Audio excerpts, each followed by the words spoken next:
Hi. Good morning. I always say good morning. I don't know why I say good morning. I don't know. It's 3 o'clock in the afternoon my time. I don't know why I say good morning. That's a good. I don't know. I don't know. Hey Denise, how are you today? Welcome in, Sheila, Rubber Ramada, Crime Time. Today we are going to what are we going to do today? We're going to do the penalty phase of Jose Soto Escalera. We kind of bypassed that with another trial that came. And so we're going to get this one out. Oh, Ava, I hope you're okay, love. I hope you're okay. You're at the lung doctor. Okay, we'll be here. Just keep us in your ear. Psh, we'll be real quiet. I promise. It's morning in Hawaii. Yeah, it's morning somewhere. Just not here in Texas. In Texas, it's 3 o'clock and it's hot as hell. I have bad dogs today, just so everybody is aware. I have scratches all over my arm because, that's the luxury of having dogs. And then, me and my bacon situation this morning, which, Denise already got to hear about my bacon. After I cooked Hector his bacon, I walked out the kitchen and I hear tick, tick, tick, tick, tick, tick, and it's nails on my kitchen table because Meat is up there enjoying his daddy's bacon. So with that, I've had a very busy and eventful morning, as usual. Even though I don't get up until late, I'm always busy. So we're going to roll into penalty phase, day 1. We may even make it to day 2. I'm not sure, but we will see how far we go. So I'm going to hit play. There's a little bit of not intro, but just some video capture that I wanted to be sure to show to start off. And then we'll go over. Take that screen. Okay. There's not any talking right here, but it was really kind of interesting when I was watching it. The way they're just kind of hanging out, and let's change the speed up to 1.25 like we usually do. And I believe, see here he comes out, and then they pan over to Tania's mom. And she just looked real distraught to me. I feel so bad for her. And I believe Tania's son is also in the audience. What do you call that? A gallery, not an audience. It's a gallery. Sorry, that was rude. It's not an. Oh. There's the Okay. Present. We were going to be instructing the jury. The jury clerk apparently told our 4 alternates who reported downstairs that they were not needed and sent them home. They're being retrieved. One of them, I'm told, is 30 minutes out. That was 5 minutes ago. Lacey Clark. But sir, you just announced. I didn't watch it. He just announced a juror's name, sir. Oh my gosh. Okay, ding ding. Right off the bat, we got issues. 4 jurors are late, and because they thought they were done. Oh my goodness. And he's over here announcing jurors' names. Sir. we're also trying to get the Zoom to work on the courtroom, but that'll be working when we need it. Wait, I have something I wanted to show first. Denise, are you still here? Oh my gosh, I have something I want to show first. Let me pull it up. Hold up. Pull it up. Oh my gosh. Switch accounts. We need to go to Rubber. I found something today that cracked me up. I saw a judge lose it. Oh, they were told in property they can leave. Okay. But look, watch this. Look, view channel. Hold up. Let me pull this up. Let's see. Videos. It's unlisted because I didn't want to put this out there. What? Where is it?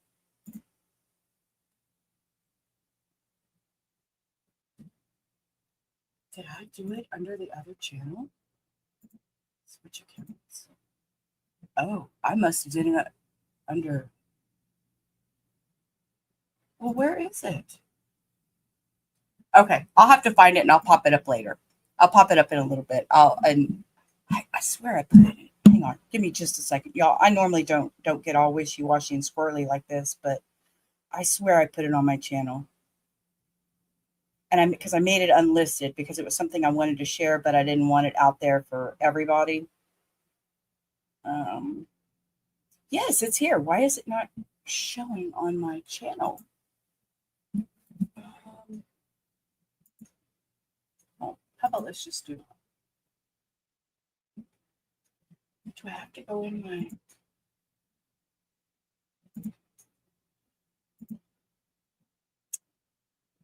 No, I've screwed this up. Switch accounts. Let's see, where do I find my private videos?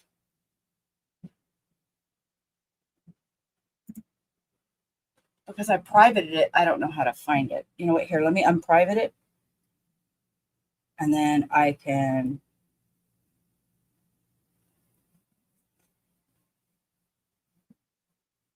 Actually, I know what I can do.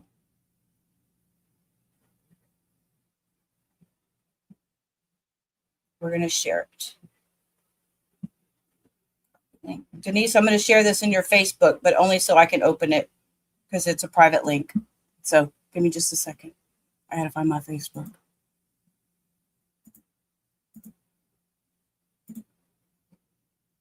Okay. Let's see. Open in Chrome. Okay. Here we go. I'm going to switch this tab, y'all. We're going to watch this just for a minute. Not. You should be able to hear me. You're on mute. No, What? I'm not. You should be able to hear me just fine. It's the way the system's set up. Can you hear me, Mr. Banks? By the way, Banks, this is Judge Morales. He is a Fort Bend County attorney, judge in Fort Bend County in Texas. And this is over the Stafford, Missouri City area. And Judge Morales gets so upset. you should be able to hear me just fine. It's the way the system's set up. Can you hear me, Mr. Banks? Mr. Banks, can you hear me? He lost it today. About to do away with Zoom altogether. Watch his face. Bless his heart. He was so frustrated. Mr. Banks, can you hear me?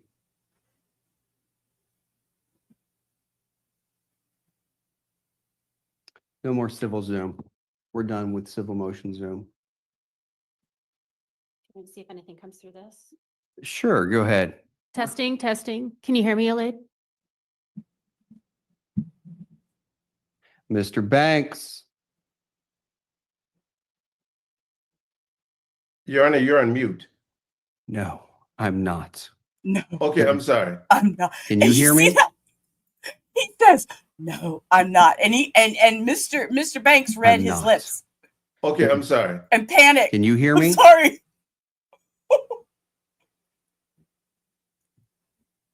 When I'm looking at it on the screen, it shows that your mics are muted. No. Turn your mic on, Sarah, see if you can't. Can you hear me?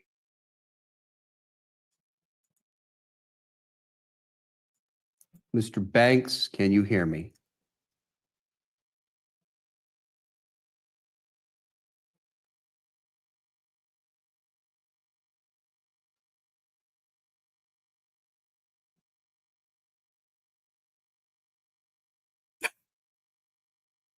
Hello?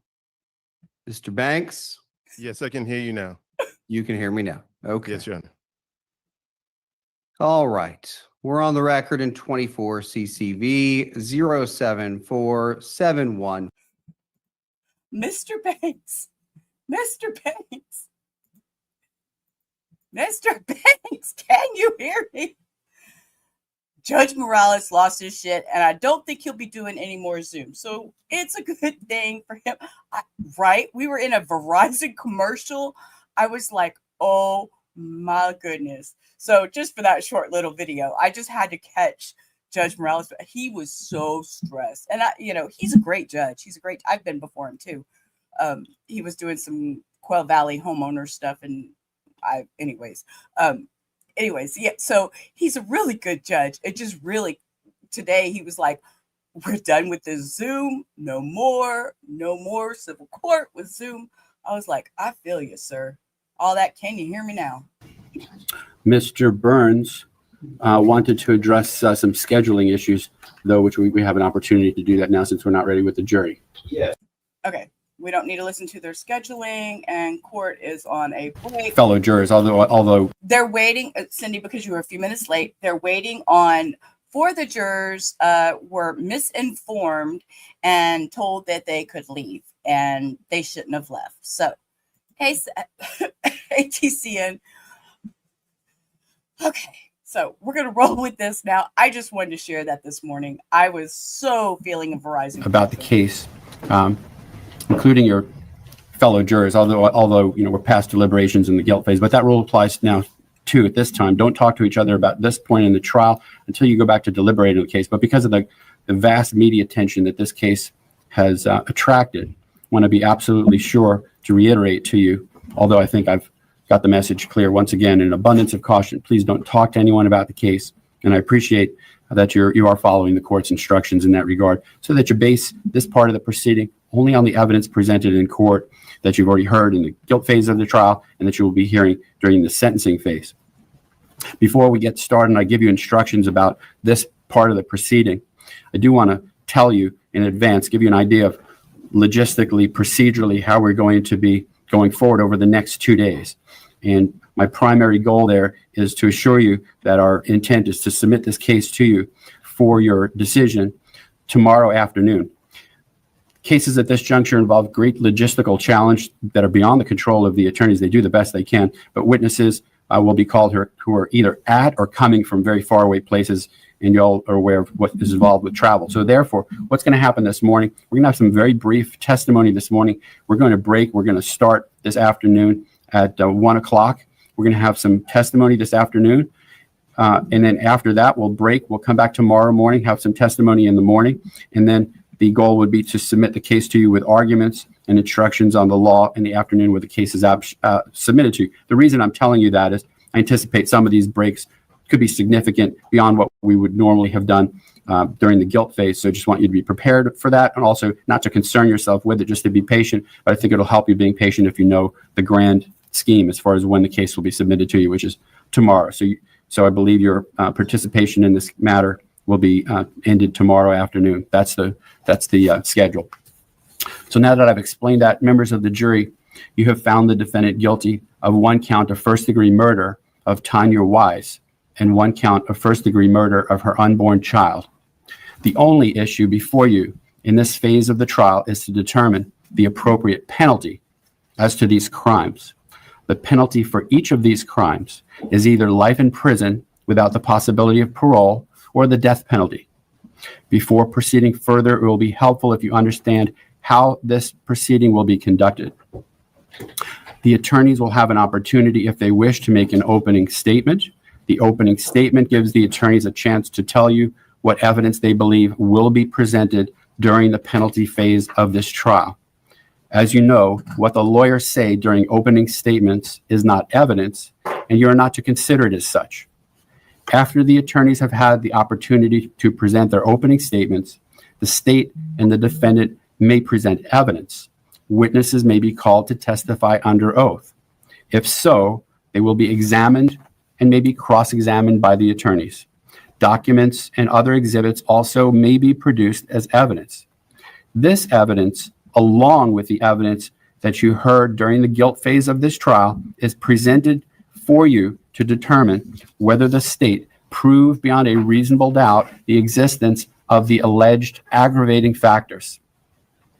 If so, you must weigh whether the proven aggravating factors are sufficient and whether the aggravating factors outweigh any mitigating circumstances the defendant proves by the greater weight of the evidence.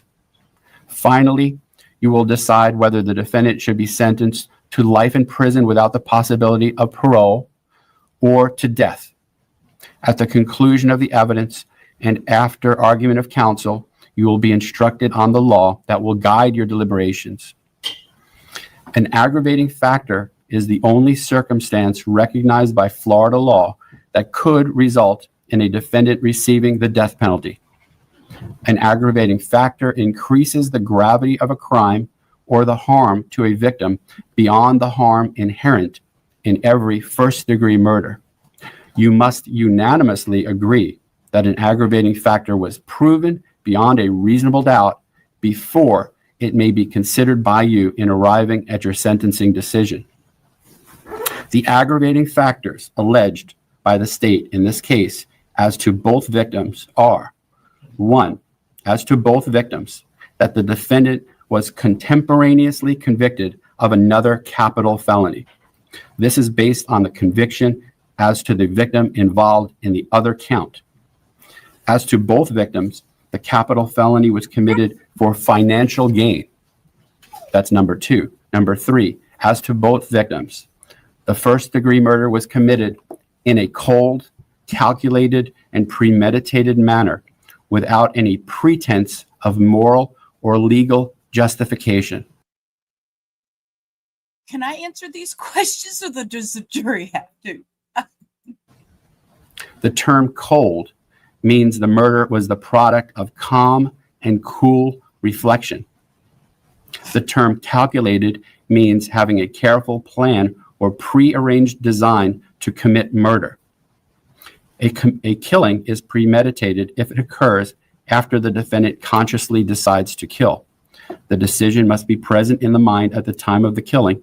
The law does not fix the exact period of time that must pass between the formation of the premeditated intent to kill and the killing. The period of time must be long enough to allow reflection by the defendant. The premeditated intent to kill must be formed before the killing. However, in order for this aggravating factor to apply, a heightened level of premeditation demonstrated by a substantial period of reflection is required.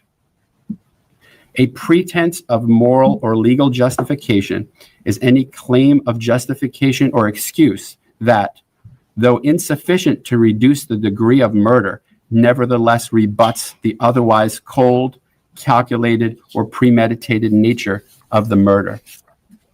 And aggravating factor number 4 relates only to count 2, the murder, first-degree murder of the unborn child, and that is the victim of the capital felony was a person less than 12 years of age. Once the state has presented evidence of the existence of aggravating factors, victim impact evidence may be presented. Such evidence is only presented to demonstrate the victim's uniqueness as an individual and the loss to the community by the victim's death. However, victim impact evidence must not be considered by you as an aggravating factor. Mitigating circumstances. A mitigating circumstance can be anything that might indicate the death penalty is not appropriate for the defendant. It is not limited to the facts surrounding the crime. In other words, a mitigating circumstance may include any aspect of the defendant's character, background, or life, or any circumstance of the offense that may indicate the death penalty is not an appropriate sentence in this case. Whether a mitigating circumstance has been proven is an individual judgment by each juror. A mitigating circumstance need not be proven beyond a reasonable doubt, but must be proven by the greater weight of the evidence. After the evidence has been presented, the attorneys will have the opportunity to make their closing arguments. Following the closing arguments by the attorneys, the court will instruct you on the law. After the final instructions are given, the alternate jurors will be released, and you will begin your deliberations. You should not form any definite or fixed opinion until you've heard all the evidence, the arguments of the lawyers, and my instructions on the law. Once again, until that time, you should not discuss the case among yourselves or anyone else by any means whatsoever. Your decision must be based solely on the evidence or lack of evidence and the law. The same rules and procedures regarding your possession and use of cell phones apply to this phase of the trial as well. At the end of the case, while you are deliberating, you must not communicate with anyone outside the jury room, and you cannot have in the jury room any cell phones, computers, or other electronic devices other than those that we would provide to you as we did in the guilt phase. Once again, you must not conduct any investigation of your own. The same rules continue to apply. Just as in the guilt phase of this case, a defendant has the absolute right to remain silent. From the exercise of a defendant's right to remain silent, a jury is not permitted to draw any inference regarding the existence of an aggravating factor or an appropriate sentence, and the fact that a defendant did not take the witness stand must not influence your sentencing decision in any manner whatsoever. We now begin with the opening statements of the attorneys, and the state may proceed with its opening statement. Morning, everyone. All right, so as you've already found the defendant guilty of first-degree murder of Tania Wise and first-degree murder of what would be her second son, the defendant's fifth child, Josiah Wise. And as the judge just explained to you, all of the evidence that was introduced during the guilt phase applies in the penalty phase. So all of the evidence that you learned, all of the testimony, that all applies in this case. And if you need to bring it, it'll go back with you again if you need it. So what is the first step that we talked about? And this goes back to jury selection. The state has to prove each of the aggravating factors beyond a reasonable doubt. And what you'll see when you go back and you think about the evidence that from the guilt phase applies to this case is that has all been proven. Each one of those have been proven by beyond a reasonable doubt. And the judge talked to you about 4 different factors. 3 of them apply to both victims. And when we talk about both counts are independent of themselves. The defendant can get a death sentence on both counts. He can get a death sentence on one or the other. He can get death for first-degree murder of an unborn child, or he can get the death sentence on just Tania Wise. He can get life on both counts. That's your decision. But what the evidence that was presented in this case already shows is that each and every one of those aggravating factors has already been proven beyond reasonable doubt. And when you use your common sense, it's pretty clear. Because what's the first one? Contemporaneous. There's a capital conviction. Both of the murders you've already found him guilty of. That's what that factor is. It's been proven you've already found him guilty of both murders at the same time of both the victims. That factor's been proven beyond reasonable doubt. What's the next one? Financial gain. How has that been proven? He told us in the garbage truck, I'm going to lose everything. I'm going to lose it. He needs to stop this before he has another child. It's going to ruin his marriage. It's going to cost him money. There's a potential for there to be a separation. He's got a new child to take care of. He wanted to eliminate the possibility of his wife finding out in the existence of him having another child. He did this for a financial gain. He tells Eric Alvarado days and times over and over again. What is his situation? It's been proven beyond reasonable doubt. The fourth one that applies to just the victim, once again, you use your common sense. You think about this, the victim was less than 12. We know the gestational age of the baby. She was 8 months pregnant. Once again, the evidence that's already been presented in this case proves that beyond a reasonable doubt. So when you go back there, the first step should be those 3 easily proven beyond a reasonable doubt. What is the last one? It was done in a cold and calculated and premeditated. And the judge, he defined those to you. Cold is a cool, calm reflection. Let's go back to the garbage truck video. He planned this out for days, over and over again. He drives around in his garbage truck discussing, should I do it this way? Should I blow her brains out? Should I choke her? Would it be easier to get it done with one blow and be done with this? They look at many different spots of where he's going to dump the body. Is anyone going to find her out here? He thinks about what her life is like. No one's going to be looking for her. He talks about how he's going to lure her out there. It's all been proven beyond a reasonable doubt. Any one of the 4 aggravating factors in and of itself can justify the death penalty if you go through the whole process and you follow the laws instructed by the judge. All 4 of them can, but each one is independent of itself. And the first step is, do you find that there are aggravating factors? And the evidence shows yes, all 4 of them are there. Now, do those aggravating factors justify the death penalty? Yes, I encourage you that they do. And when you go back and you look at all of the evidence in this case, you look at the aggravating factors, you consider the mitigating circumstances, the appropriate sentence is the death penalty in this case. Thank you. Thank you. And the defense, will you like to make an opening statement at this time, Mr. Burns? Thank you. Ladies and gentlemen of the jury, good morning. Good morning. I have waited long to address you, but more about that later. The state will, I think, likely prove, probably already has, that this killing was done coldly and calculatedly and premeditatedly. I think they can prove that to you. So I think you probably will have an aggravator in your pocket. And I think regarding the victim, Josiah, who looked in the autopsy photos so much to me like a newborn baby, I think you're certainly going to find that he is under the age of 12. And this is the opportunity where I will tell you what the mitigators will be and what my witnesses will be and who they will be and what they will say. And I would love to tell you all about it, but I don't know. Since the conviction, many of my witnesses have melted away. They won't be here. Victims of their own moral cowardice, in my opinion. I could compel their appearance by subpoena, but I'm here to beg for a man's life, and I don't want people in the witness chair who don't want to help me do that. So I can't tell you exactly what's going to happen beyond this afternoon. This afternoon, I will present a witness. His name is Raul Banasco. He is an expert in prisons, in the Florida prison system. He's worked in Florida. He's worked in other states. And he will tell you about the prison system and how Jose will fit into it. If you do vote to condemn him to death, I think your knowledge and common sense tells you that he will exist as a prisoner for years until that happens. And if you should vote for life without possibility of parole, then he will exist in prison forever and ever. And Raul Banasco will tell you how that might be, so that you have a fuller picture there. You will also hear from a lady who knew Jose a long time ago, knew him well, knew him intimately. She will come in and testify. She, at least, is not afraid of what people on social media might say about her. She will come in difficult circumstances and tell you a little bit more about Jose.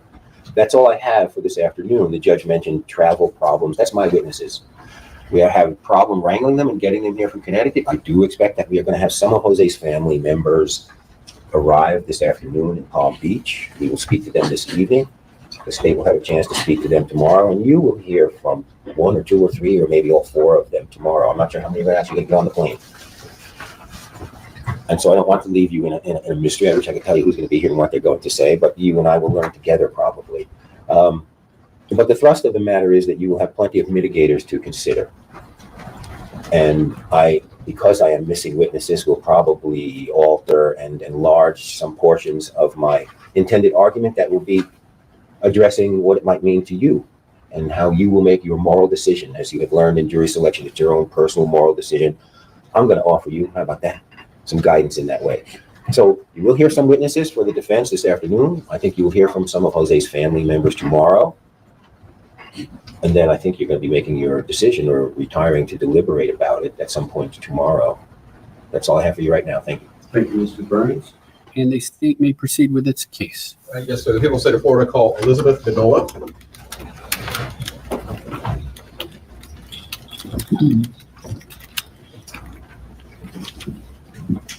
Do you swear affirm that evidence you're about to give will be the truth, the whole truth, and nothing but the truth? I do. Thank you.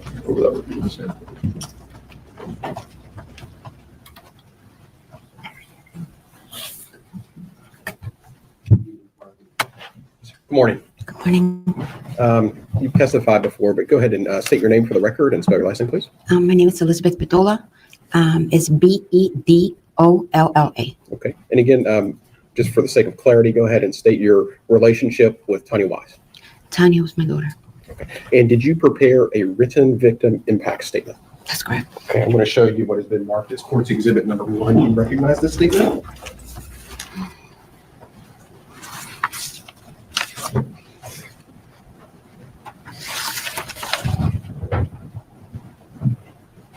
Yes. Is that the statement that you prepared for the jury today? Yes. Okay. When you feel like you're ready, please go ahead and read that statement to the jury.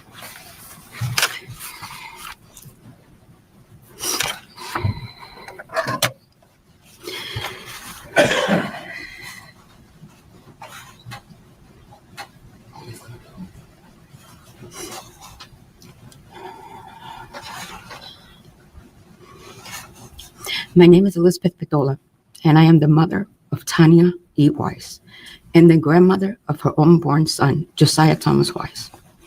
I am here to speak about the loss of my Tania and Josiah and how their death has forever changed my life and my family's life. Tania was lovable, caring, a devoted mother. She had a beautiful soul and was always willing to help and take care of her family. She enjoyed being a mother more than anything in the world. She loved spending time with her son, Jamar, playing with him, cheering for him in all his events, and making sure he always felt loved and supported. Tania was so excited about becoming a mother again. She always spoke about giving birth and how great of a mother she would be once more. She had so many dreams for Jamar and Josiah, dreams of raising them, guiding them, creating happy life together. Those dreams were stolen from her, from us, from the child who will never have a chance to grow up with his loving mother. Every memory with Tania was special.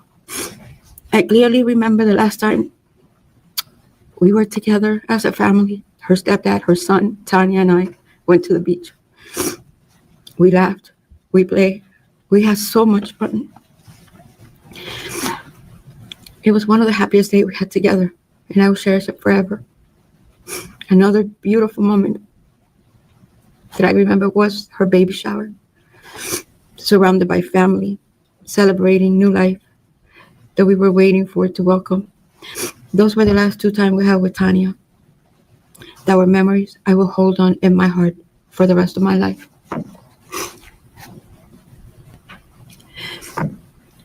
The emotional impact of losing my Tania and Josiah is unbearable. I cannot sleep at night. When I do, the nightmares are horrific.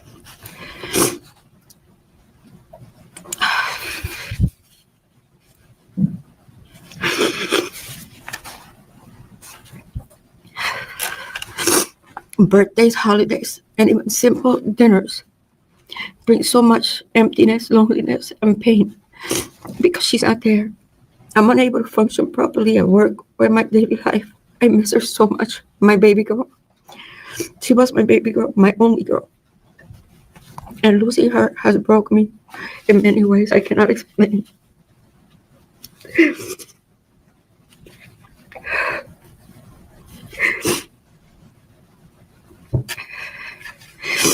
The grief is overwhelming. I live in constant pain, not only in my body, but also in my heart. A heart that never goes away. It never goes away.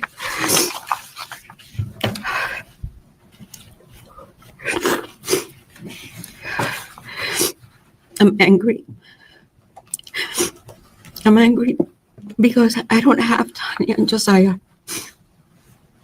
here with me to love and joy and share my life with every day. They should have been here. Instead, I'm left with grief, sadness, and memories.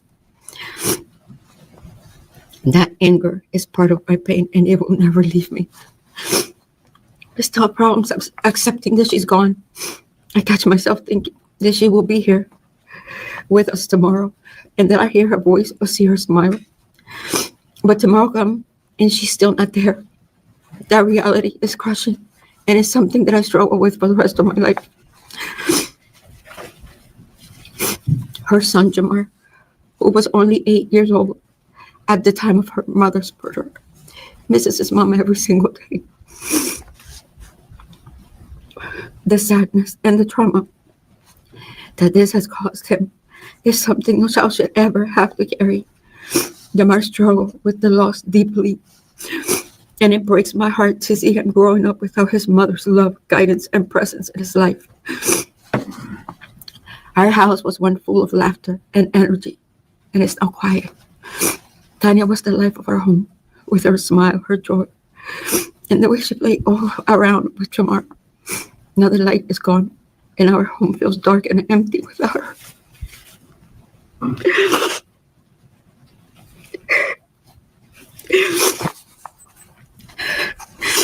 The pain is not mine alone.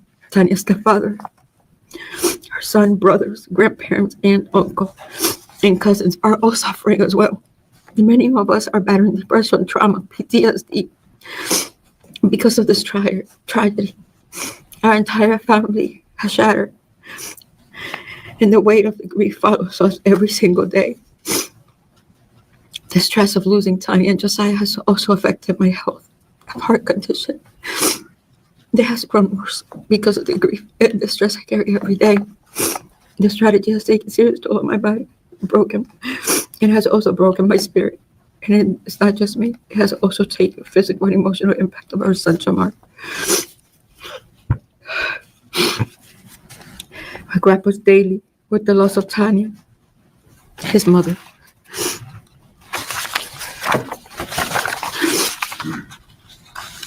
I wonder how the future will be. And I wonder how Jamar will grow up without Tania. And how our family will find a way to live with this emptiness. Nothing feels certain anymore without her. The future we imagine is gone, and we're left trying to survive in a world that feels hopeless and broken.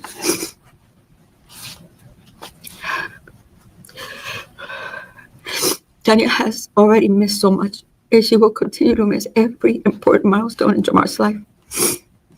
She will not be there for his accomplishments, his graduation, and his wedding day one day. She will never get a chance to hold her grandchild. These are moments that should have been hers as a mother, but they have been stolen from her and from all of us. Nothing can bring Tania and Josiah back. The future we dreamed of, the milestones, the celebrations, the simple every. Was he rubbing his eyes? Because I don't think he was crying. I really don't think he was crying. I think he was just rubbing his eyes. Day moments have been stolen from us. I will never see my daughter raise her children. I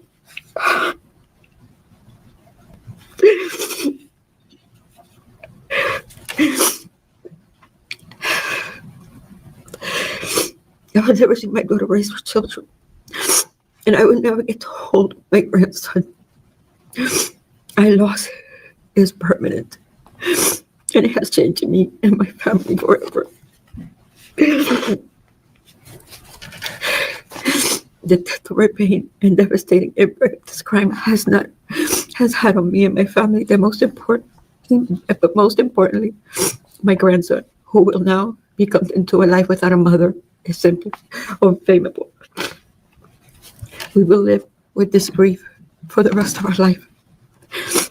What happened to my Tania and Josiah will affect me forever. And I don't know how to live without her. She was my baby girl, my only girl.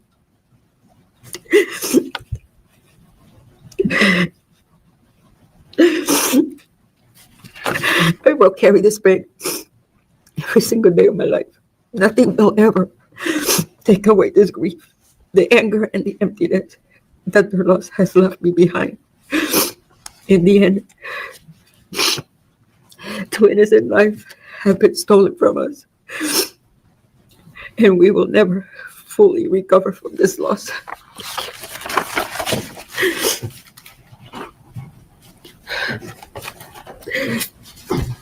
Ma'am, I want to show you what has been marked as court exhibit, photo from all that's court exhibit number 1.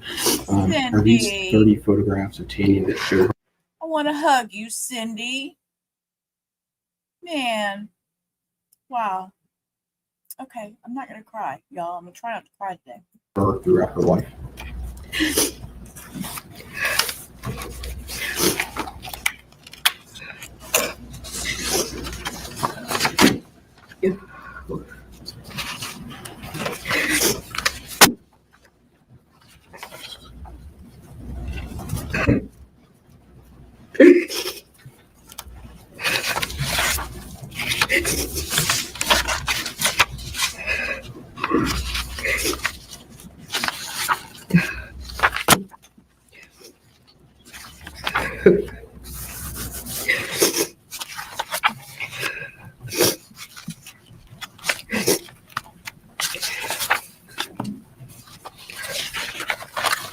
You notice while she's flipping, she kind of laughs at a couple pictures and gets emotional with some.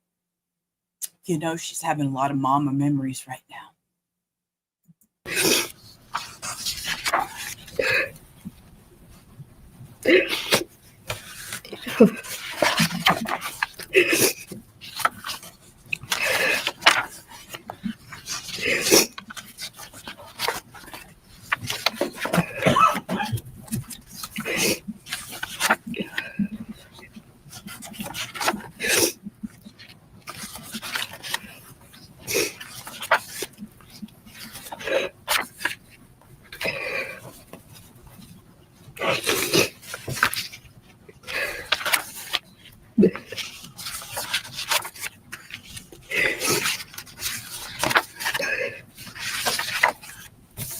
See that grin right there? That was a happy picture.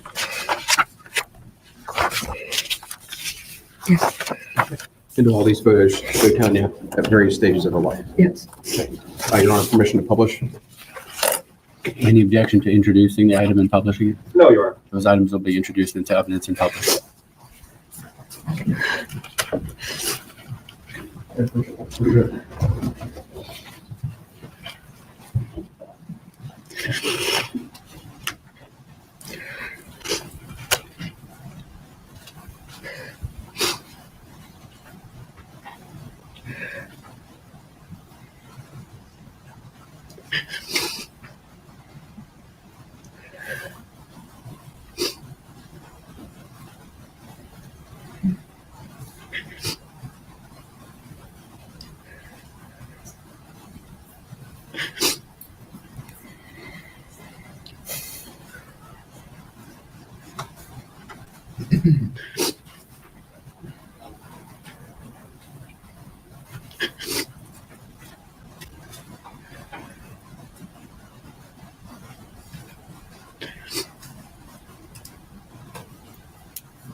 And you may step down. And the state's next witness. Yes, sir. We'll say the Florida call Tracy Hamill.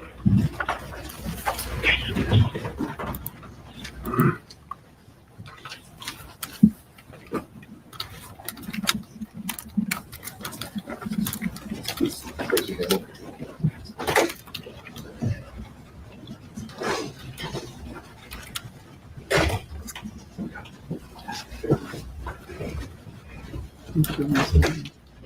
Let's see. Hold on. Tracy Hamill.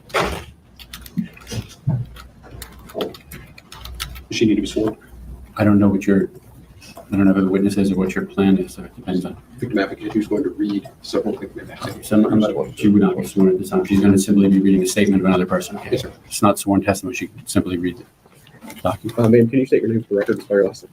Tracy Hamill, Hamel. Okay, and what do you do for a living? I'm a victim's advocate at the state attorney's office. Okay, and as part of your duties as a victim's advocate, do you sometimes read prepared statements for those people who may not be in an emotional position to do so for themselves? Yes, Okay, I'm going to show you what has been marked as Court's Exhibit Number 2 for identification purposes. Do you recognize this? yes. What is that? This is Lenora Bedola's victim impact statement. Can you go ahead and please read that to me? Yes.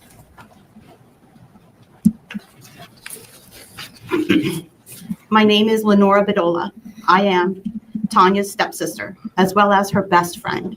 I am here to speak on behalf of myself, my family, and the loss we have all suffered since Tanya and her unborn child Josiah were taken from us. Tanya was a loving mother, a hard-working woman, and a bright light in all of our lives. She had an incredible sense of humor that made everyone around her feel at ease. She was so smart and resourceful, always looking out for others and putting them first. But above all, Tanya was my safe person. She was the one that I could confide in, the one who always knew how to make me laugh or comfort me when I was struggling. I told her everything, my joys, my worries, my fears. Not being able to speak to her anymore has left a hole in my heart that nothing can fill. Since her death, I have cried every day. I wake up with the ache of her absence, knowing that my kids will never get to spend time with their TT Tiny. We won't be able to go to the beach together again or share simple moments like going to the mall or eating out with our kids. I moved to Florida for the summer just to be closer to her, hoping we could make more memories. And now I'm left with the empty space she once filled so effortlessly. The pain of not having her here is unbearable. I miss the small things, the smell of her hair when she got out of the shower, her smile, and the warmth of her hugs. These are things I will never get to experience again, and it hurts more than I can express. Life is not the same without Tania. It will never be the same. There is a constant weight of sadness in everything I do, and I feel lost without her by my side. She was a part of my everyday, and now that part is gone. This profound loss that has shattered our family. Tania was not just a victim of this crime. She was a daughter, a mother, a sister, and a friend. Josiah, her unborn child, was a life we all looked forward to, and his loss is felt deeply. We are left behind with an emptiness that words can barely capture. I will carry the pain of losing Tania with me for the rest of my life, but I will also carry the love she gave. She was taken from us far too soon, and nothing will ever fill the void she has left. I'm going to show you what's been marked as court exhibit number 3. Do you recognize this document? Yes, I do. What is that? This is the victim impact statement from Michael Reveron. Okay. Can you go ahead and please read that one? Yes. My name is Michael Reveron, and I am the proud older brother of Tania Wise. Tania wasn't just my sister. She was one of the strongest, most caring people I've ever known. She had this rare gift of being the life of the party wherever she went. Her laugh was loud, her smile was real, and she had a way of lighting up a room just by walking in. But beyond all the fun and energy, she had a heart full of love for her family and friends. Even though I was the older brother, Tania always acted like she was my second mom. She looked out for me in ways I didn't always notice at the time, but I feel every day now. She would show up at my job just to take me out to lunch. She would also come to my job just to spend time with me, sometimes staying for hours just to talk, laugh, and be together.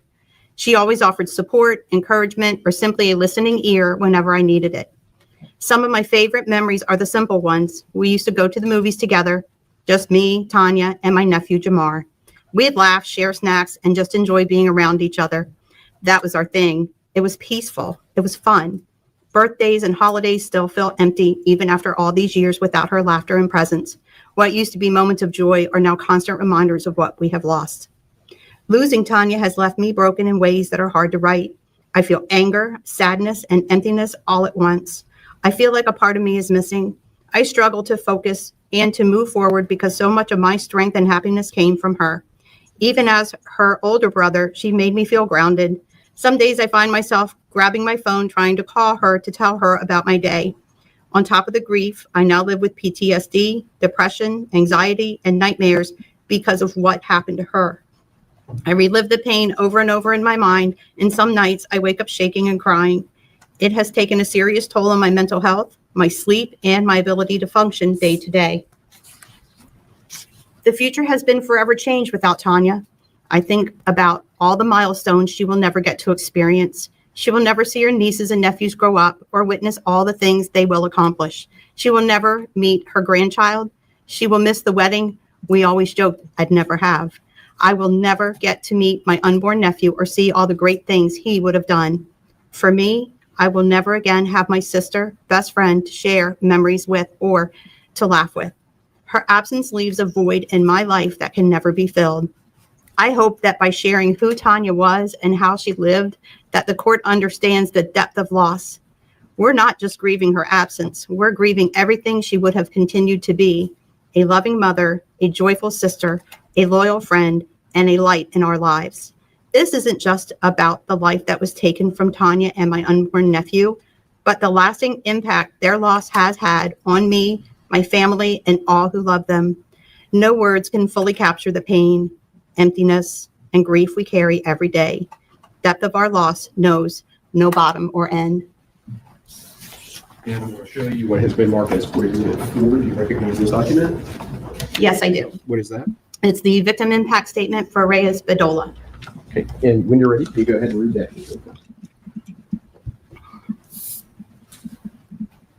My name is Reyes Bedolla. I am the stepfather of Tania Wise and the grandfather of her unborn son, Josiah Thomas Wise. I would like to talk about how much I miss them and how hard it is to live without them. Tania was amazing, funny, helpful. She was a bundle of joy. She was a loving, caring, and devoted mother who loved to play around with her son. Everywhere she went, she would smile. She was always there giving a helping hand to the family. She touched everyone with her kindness. We had built a strong bond. I knew her dream and what she wanted to do with her life, and I was going to be there every step of the way to support her. Her life was about her children and raising them. Losing her in this way has left me with a pain that never ends. I looked forward to welcoming my grandson, Josiah, into the world, but am now heartbroken as I have to come to terms with the fact that this will never happen. All I am left with are dreams of what he would be like today. Every time I see somebody else with a child, I imagine my beloved grandson and wonder about the things that could have been. I would have loved to watch Josiah take his first steps, play sports, and grow into a man. I will never hold him, play with him, or even spoil him, and he will never call Grandpa. I am so hurt my life will never be the same. I am raising Tanya's son, Jamar, and I see how he suffers for his mother. This emptiness that my family and I can never be filled. I ask myself, why are Tanya and Josiah? We struggle to move forward every day. I remember going to the beach with my wife, Tanya, and her son, Jamar. It was all about spending quality time together, and we all planned our future. Our conversation were all about family. I don't have this anymore. I have never been able to go back to a fun day at the beach as our family feels like we are not complete and are broken, and we are trying to piece it together to continue our next day. Our family is struggling to move forward while trying to honor their memory. Nothing will ever be the same. You're welcome. And the people of the state of Florida call Johnny Reveron.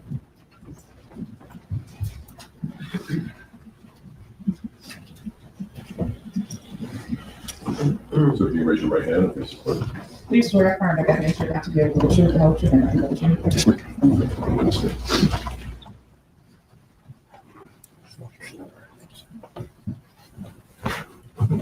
Morning.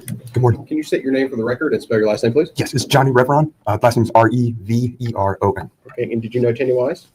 Yes, she was my sister. Your sister. Okay. I'm going to show you what's been marked as court exhibit number 5. Do you recognize this? Yes, sir. Okay, is that the statement you prepared? Yes, sir. Okay, when you're ready, go ahead and read that to the jury. Yes, sir.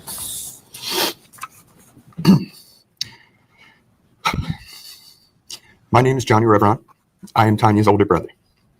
I stand before you today to speak not only for myself, but for my family and for Tanya's unborn child, who was never given a chance at life. The loss of my sister has devastated every part of my life. Tanya was not just my sister. She was my friend, a piece of my heart. She was carrying her child with such joy and anticipation. That child should be here with us, loved and cherished. But this life was taken before it even began. Just a month before this tragedy, Tanya and I spoke after she started working at the same company where I work. We talked about her excitement for this new chapter and how much she was looking forward to building her future. I never imagined that it would be one of the last meaningful conversations I'd have with her. Since her murder, my world has been turned upside down. I wake up every day with a heavy heart, knowing I may never hear Tanya's laugh, see her smile, or share the simple everyday moments that brothers and sisters are supposed to have.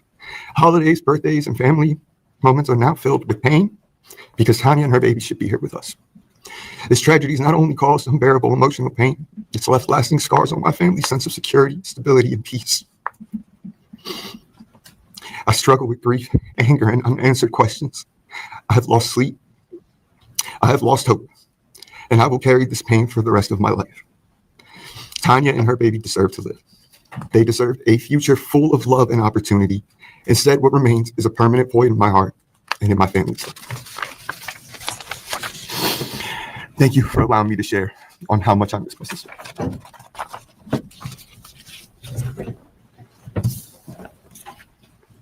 Thank you, sir. Thank you.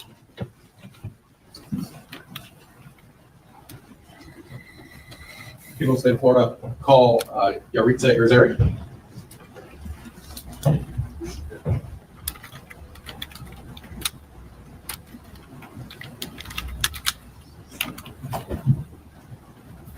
Just raise your right hand and please support. Please swear affirm that evidence you're about to give will be the truth, the whole truth, and nothing but the truth. I do. Thank you. And approve the witness.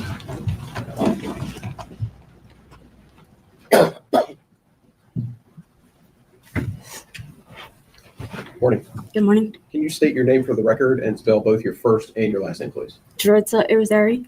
Jaritza. Last name Irizarry. And did you know Tania Wise? Yes, she was my niece. And I'm going to show you what has been marked as court exhibit number 6. Do you recognize that document? Yes, I do. Okay, is that the statement that you prepared to deliver to the jury? Yes. Okay, when you're ready, go ahead and read that to the jury, please.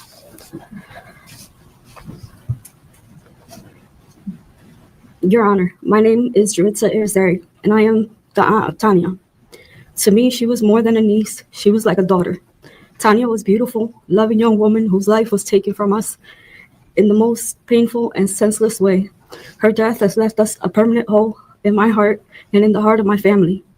Tania was a devoted mother. She loved her son, Jamar, with everything she had, and she was overjoyed to be pregnant with another baby Josiah. Not long before her murder, I hosted her baby shower. I could still picture that day, glowing with happiness, surrounded by her family, smiling as she opened gifts for her new baby. She was so full of hope for the future, so excited about raising her children, and so ready to begin a new chapter of her life. But that joy and that future were stolen from her, from Jamar, from all of us. Jamar has to grow up without his mother, and Josiah never even had the chance to take his first breath. Her loss has shattered our entire family. My sister, her mother, is broken. No parent should ever have to bury their child, and watching her live with this pain has been unbearable. Every holiday, every birthday, every family gathering feels incomplete without Tania. There is always an empty chair and a silence where her laughter should be. For me, it's the everyday moments I miss the most. We shared so many simple joys together, taking the kids to the beach, going shopping, eating out, or just cooking her favorite meal.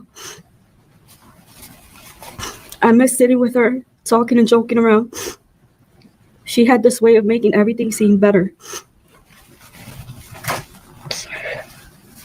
No matter what I was going through, at times I wanted to pick up the phone and call her to tell her everything, like what I always did. But now there is only a silence. Those ordinary times that once brought me comfort and happiness now feel heavy and empty without her. The pain of losing Tania has affected me deeply, both emotionally and physically. I cry without warning. I struggle to focus to find joy in the things I once loved. I suffer from sleepless nights, nightmares, and anxiety. The grief sits in my body like a weight, leaving me exhausted and drained. A part of me died with her, and I will never be the same. The crime didn't just take one life, it took two. Tania's life was taken, and so was baby Josiah's before he ever had the chance to live. Jamar lost his mother, my sister lost her daughter, and I lost someone who was like my own child. Our family has been torn apart, and the pain we carry will never go away. Respectfully, Jaritza Irizarry. Thank you. Thank you, ma'am. Thank you. And people say Florida call Jamar.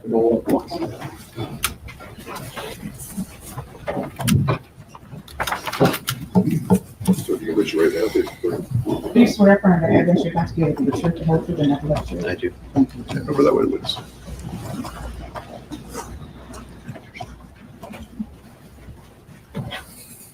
Morning. Can you state your name for the record and spell your last name, please? Jamar Bedolla, Bedolla. Okay. And what is your relationship to Tania Wise? She was my mother. I'm going to show you what has been marked as court exhibit number 7 for identification purposes. Do you recognize that? Yes, I do. Okay, is that the statement that you prepared? Yes. Okay. When you're ready, can you go ahead and please read that to the jury? Hello, I'm Jamar, and I'm the son of Tania Esther Wise, who was taken from us. My mother was the closest person to me, and she was like my best friend.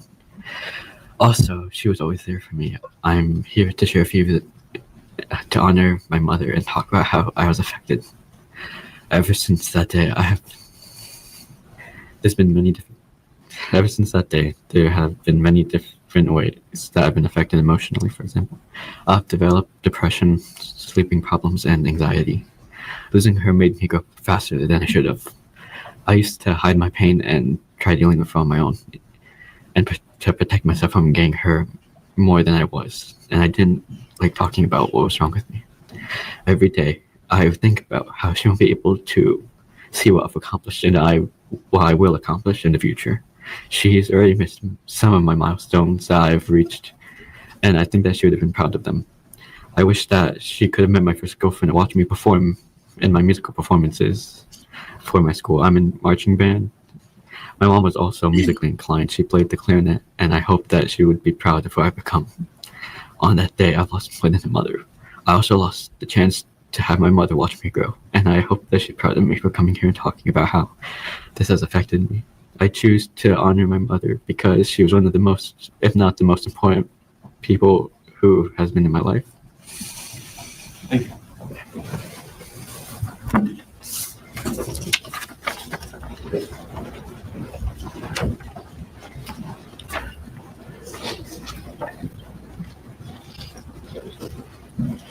That will conclude the evidence from the state. Members of the jury, that concludes the state's part of the evidentiary portion of this penalty phase. As I mentioned, we're going to break at this time till 1 o'clock. Please remember the rules regarding communication. Don't discuss this case with anyone, including your fellow jurors. Enjoy your lunch, and we'll reconvene at 1 o'clock. And please leave your notes on your chairs. Yes, I do, Your Honor. All right, and you may inquire, Mr. Burns. Thank you. And I'll administer the oath to you. Do you swear or affirm the testimony you're about to give will be the truth, the whole truth, and nothing but the truth? Yes, I do, Your Honor. All right, and you may inquire, Mr. Burns. Thank you, Judge. Can you hear me, Raul? Yes, I can, sir. Okay, tell us who you are, please. My name is Raul S. Bonasco. I am a prison and jail expert who has been consulted to interview and give my professional opinion based on my experience in corrections and my education training on this case. You are on Zoom. Are you not in Florida? No, I am actually in Austin, Texas. Are you working in Texas now? I'm actually off for the afternoon, but yes, I do have a full-time employment, but I'm off for the rest of the day, sir. Tell the jury about your education, please. I have an undergraduate degree from Iona University in New York, with a focus on psychology, mind, and criminal justice. I have a master's in public administration from Florida Atlantic University in Boca Raton, Florida. I also have my certification as a public manager through the Florida Atlantic University Master's Program, and currently hold my certification as a jail manager through the American Jail Professional Commission. As well, I'm a certified corrections executive through the American Correctional Institution Organization on Professional Standards. Are you working in jail or prison administration now in Austin, Texas? Yes, I am. How long have you worked in that field? I've been in this field going on my 39th year. Started my social services public safety career in New York, did 2 years with the juvenile system, and in 1988 joined the Florida Department of Corrections as a corrections officer at the prison now known as Central Florida Reception Center in Orlando, Florida. During my approximately 20 years with the Florida Department of Corrections, worked my professional development through classification.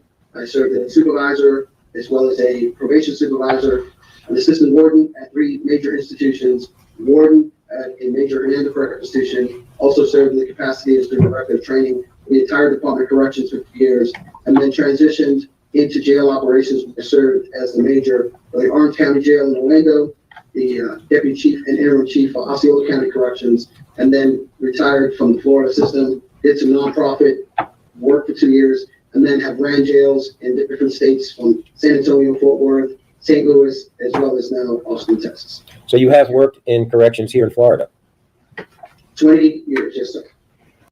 Okay. This man has some experience. I wanted to type in chat that when I Googled the witnesses for today, they give me a name and a brief description of the witness list. And that's what they put for his name, was a prison and jail expert. And then after I put that in chat, I kind of hesitated. I was like, wait, I don't want them people to be, y'all all to be thinking that's what because I don't know. But I take that back because this man, I think he's a prison and jail expert. We'll roll with that.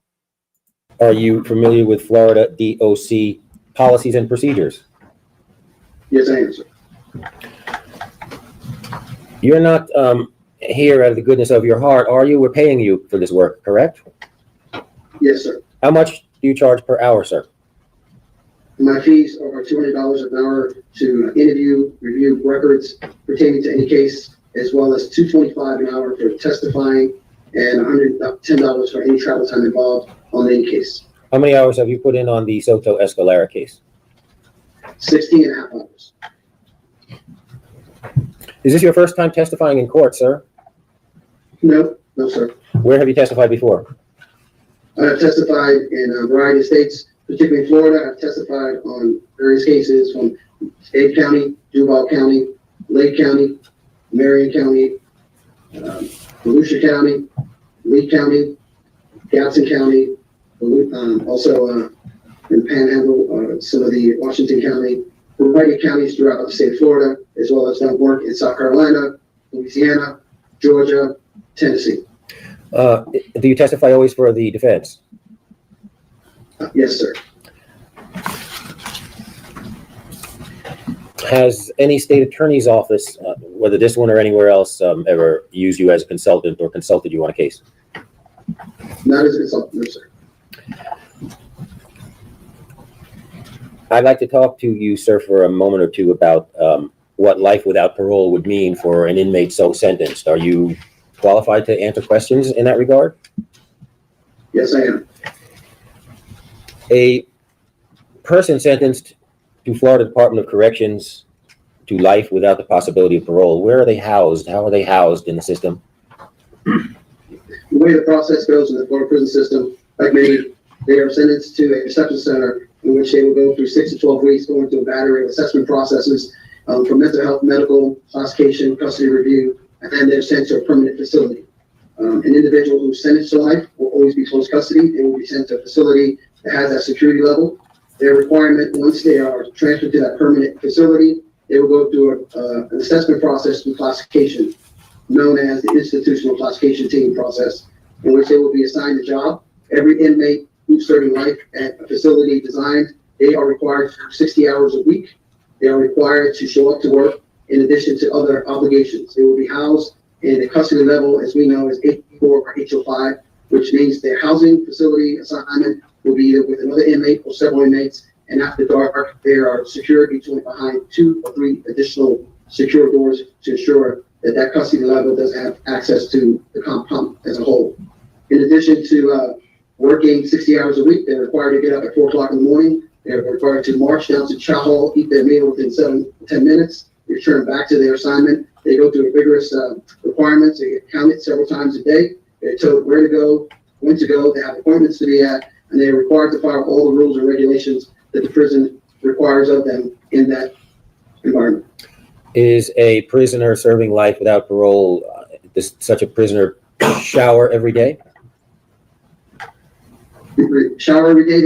They are given the option to shower in the evenings when the showers are open, but that is a communal shower environment in which they share in normal dormitories the ratio of maybe 15 showers for 250 inmates. There is a period of time in which the showers are open, and they have to take advantage of it. If they're not in that environment at that time or overslept, they just are not showered. They're also required to go to call-outs and have other obligations in which, when it comes to either the environment, TV, they share one communal TV per pod or per unit, in which they all have to decide what channel. So there's nothing individually catered to that individual inmate serving life. They have to share it with anywhere 70 to 150 inmates in that environment. You indicated, I think, that a typical inmate serving life without possibility of parole is required to do work? Yes. Every inmate, whether you have an impairment, you can be a wheelchair, medically declining individual, everyone is required to have a job assignment. It can be assigned as a houseman, and in this case, most of those who are healthy, they will be given an inside grounds job, which basically means they're given manual lawnmowers, they cut grass. We're talking big acre properties within the fence line. They also prepare meals. They keep up with the day-to-day maintenance concerns. If you have any skills in maintenance, painting, repairing sidewalks, landscaping, keeping the upkeep of the prisons, of these aging prisons, they're required to work 60 hours a week at their job assignment. And a lot of their work is done to maintain the prison that holds them. Correct. Basically, in the business of prison world, 85% of prisons upkeep are done by inmate labor and utilizing them to keep the facility operating. So prisoners assist in cooking and cleaning and repairing and mowing grass, you said? Yes, sir. They prepare meals, they launder the clothes, they paint the buildings, landscaping, and any kind of repair of plumbing or framing or any kind of construction repairs that need to be done within the prison. What if the inmate says, no, I'm not going to do this work? What happens? What happens when any prisoner or inmate refuses to work, they will get a disciplinary report. which basically is a rule infraction. Refusing to work, and what the process is, if you refuse to work, you get placed in administrative confinement, as we often know in the business as a whole, the confinement unit. You will go through an administrative process in which the individual inmate being charged with the rule infraction will have an opportunity for it to be investigated based on the officer's report. They can call for witnesses. At a period of time, they will come across the disciplinary board, which is 2 members and sometimes 3 members of the institutional classification team. At that time, they will plead their case, and that team will make the decision with what the outcome is. And in most cases, you're found guilty and you're given a sanction of time in disciplinary confinement. And in many cases, additionally, they will take gain time. And what happens is the individual will remain in disciplinary confinement with no privileges, no access to anything but his legal paperwork. And based on their behavior while in disciplinary confinement, they will be reviewed weekly. And eventually, if they meet all the expectations, will be released back to open population. Let us talk about inmates who are not sentenced to life without possibility of parole, but who are sentenced to death and are awaiting their executions on death row. Can you describe a death row cell to us, please? Yes, and those, if I can digress a little, those who are sentenced to death go through a different process. They will be normally taken to RNC in North Florida, get processed within a couple hours, and they're taken to either Unit Correctional Institution. An inmate who is sitting on death row, the environment is slightly different. These are individuals that are housed alone in a 6x9 cell with their assigned toilet and stainless steel sink. They are permitted to have their own TV in their cell. They are not required to work, and they are not required to leave their cell. The meals are brought to them. Their laundry is brought to them. They have changed things on death row in the last 2 years, in which now inmates on death row have more time outside of their cells. They have visits with families. They have a tablet assigned to them where they can communicate with their family. They have day room time in which they can interact with other inmates on death row, as well as have additional recreation time outside of their cell as well. When a death row inmate is permitted time out of his cell, does he share that time with other inmates? Is he by himself? Tell us about that.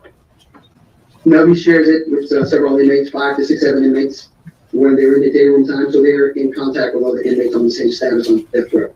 Recreation, they also have access to other inmates playing basketball and having more out-of-cell time with other inmates in the same custody level. Why are the inmates sentenced to death? Why don't they work? The requirement is that those individuals, because of their custody level, they're very limited work assignments, and because of security grades, the expectation of the high risk, those are individuals that are classified at maximum custody, and these are the individuals, because of their sentence, have to be watched at all times and placed in a secure environment. Given the work assignments, it's not conducive to that environment. Often they can help out if they want, but they're not required because of their custody level and the security aspects that go with it and supervising them. It would not let me post this comment without me separating out words, what he gets. And the word, I was trying to figure out how YouTube kept eating it every time I posted. So I was like putting separations in the words. I think he deserves what he gets. He did the crime. That's all I was trying to type, and YouTube kept eating my comment. Regarding death row, is there just one death row in one Florida prison and all those awaiting execution are there? Yes, for the men, it's a Union Correctional Institution, and for the women, it's at the Bowl Correctional Institution. How many are presently on death row, do you know? Currently, approximately 358 on death row as of today.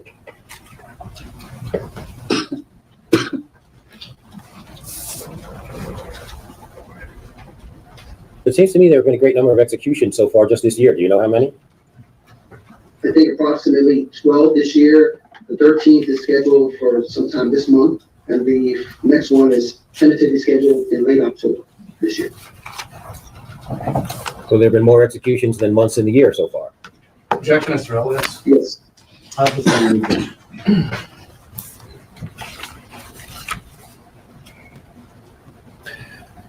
I was not the one who contacted you initially on this case. Who contacted you regarding involving you in this Soto Escalera case? That was back on June 3rd. Sherry Schwartz, Dr. Schwartz, who's a mitigation specialist, reached out to me. So she knew of your reputation and work in this field then? Correct. I worked with her on some of the cases. What were you requested to do? I was requested to review all his corrections records, whether at the county jail or if he had any kind of prior prison involvement, review his assessment, have an in-person structured interview, assess the records that were provided to me, and give my professional opinion on how his adjustment has been while he's been in a corrections environment, and in this particular case for the last 7+ years. Do you review records? What do you do? Yes, I review records. I reviewed in this particular case over 220 records, pages of records that were provided to me for the St. Lucie County Sheriff's Office jail operations based on his state since he's been assigned. He's been put there. Did you get a chance to meet with or speak to Jose at any point?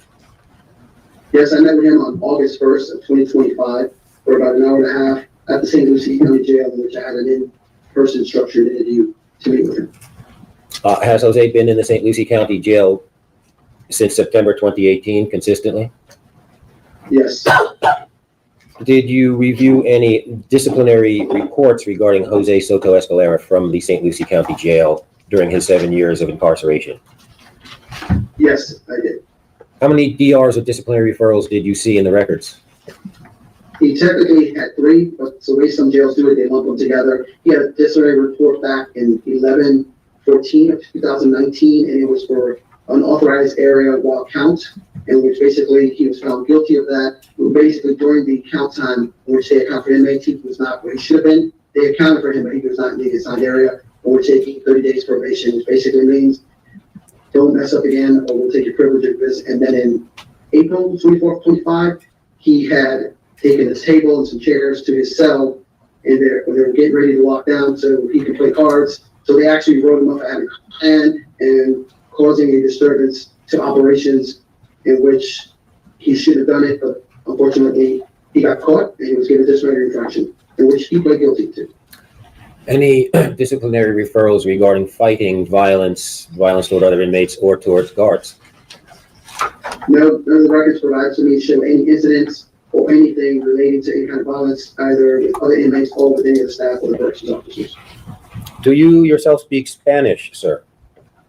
Yes, I do. Did you talk to Jose in English or Spanish or both? I spoke to him in English. He speaks Spanish. We might have said a few words in Spanish, but everything was English-based. Based on your training and years of experience and having reviewed the records, is 7 years of incarceration consistently sufficient for you to review Jose's situation and render an opinion about his future behavior while in custody? Yes, sir. 7 years is a good amount of time in which someone who comes into a jail environment, corrections environment, to assess them based on how well they adjusted to the environment, both from a medical, physical perspective as well as behaviors. Yes, sir. And what did you conclude specifically then about Jose Soto Escalera's suitability or unsuitability to be a prisoner? What I assessed based on my years of experience and training, here had an individual who was booked for a crime which was well publicized. The individual has been in the county jail, which understanding the county jail environment and the prison environment, so it has its differences, where county jails have inmates that come and go every day from misdemeanors to major felony cases, where the population in the county jail is very fluid. Didn't see anything in his records that show that he had to remain in protective custody. Didn't see anything in his records that gave the impression or alluded to him not adjusting well. He followed all the rules. 7 years, he did receive 2 DRs.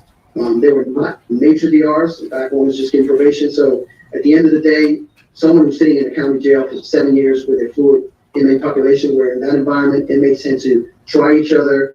They're either victims or victors. At the end of the day, he steered away from that. The records indicate he followed the rules. He stayed out of everyone's way. He didn't cause anyone any kind of challenges. And he's adjusted well in the prison, in the jail environment, which would indicate someone like him, when sent to prison, will adjust well, stature-wise, behavior-wise. He will follow the rules and regulations in that environment without any concerns, based on the records I reviewed. When you met with Jose, did you have a chance to discuss his work history at all?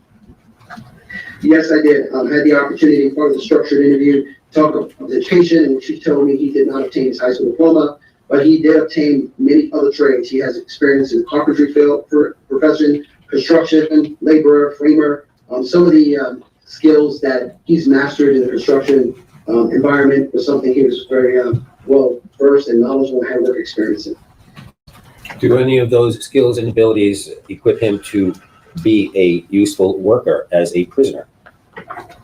Someone like him, based on my many years of experience, particularly intoxication, when they come to the reception center and end up at a permanent camp, what they do is they interview him based on his skills, because unfortunately prisons are, getting old and aged. So basically we assign work assignments. So every prison has assignments for carpenters, electricians, painters, general maintenance.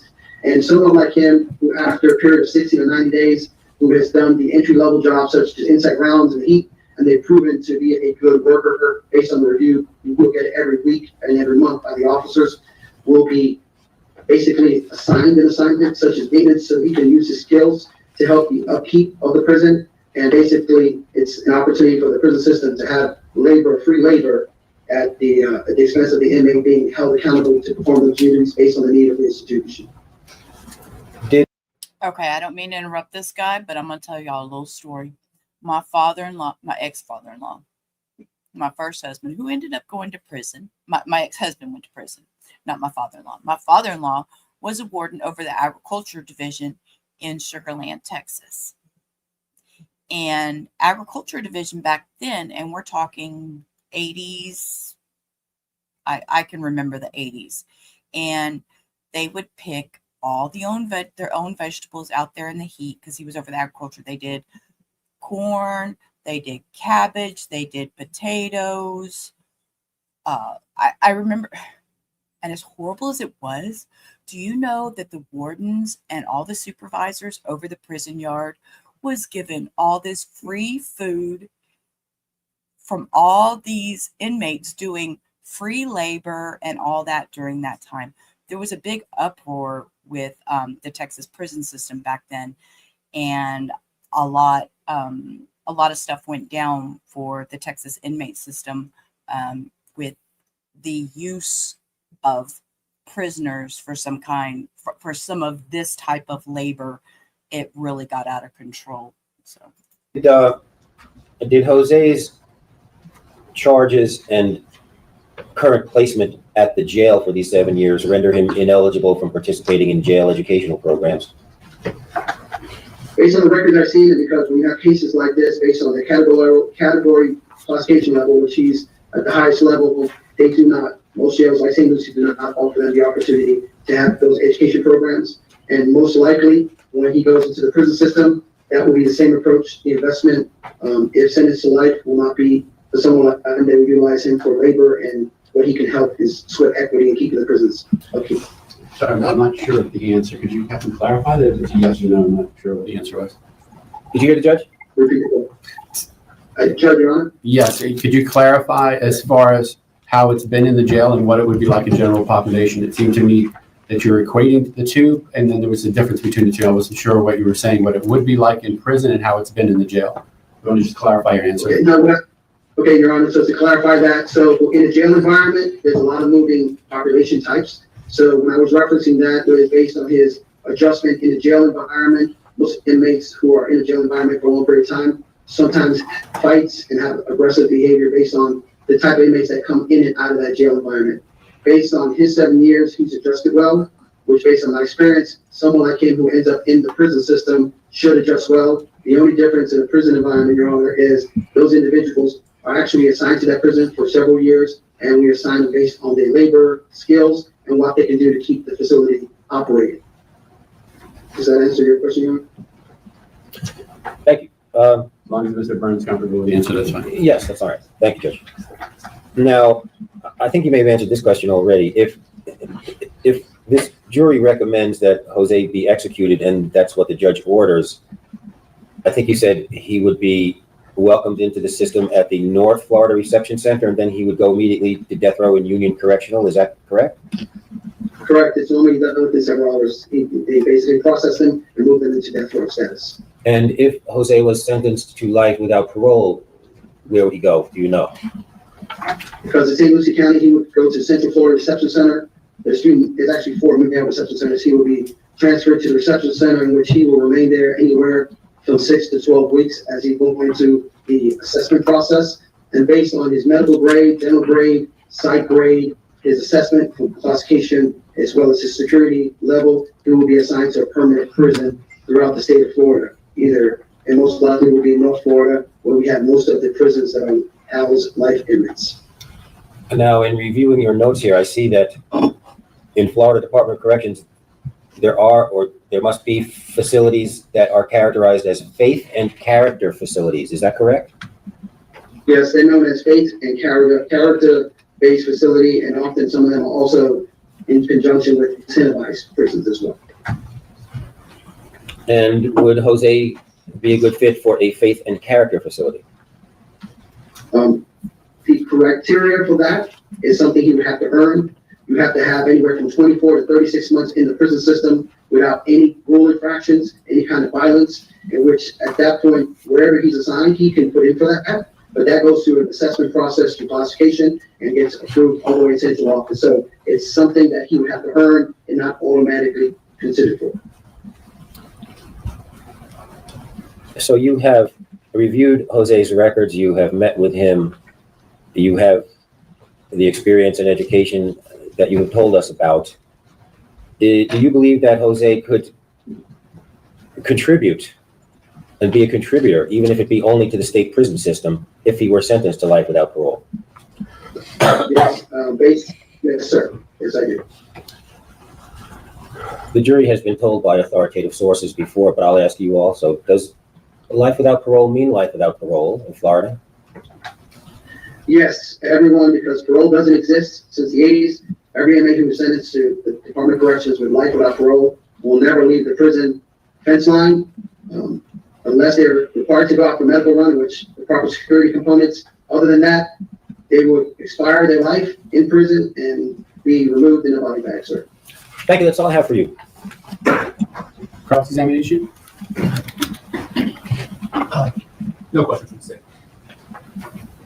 May Mr. Bonasco be released at this time? You may, Judge. Thank you, sir. You're welcome. All right, I'm going to end the Zoom, sir. Thank you. Thank you. You're welcome. Are there other Zoomers or? No, I have one person live. Okay, so I will end the Zoom then. Okay. End the Zoom. And did you need a break at this time? Or? No, we can proceed. Okay. The jury needs a break. Does jury need a restroom break? No, we're good. Okay, you may call your next witness. Is Lucinda Cook? May we have her? Sure. Lucinda Cook.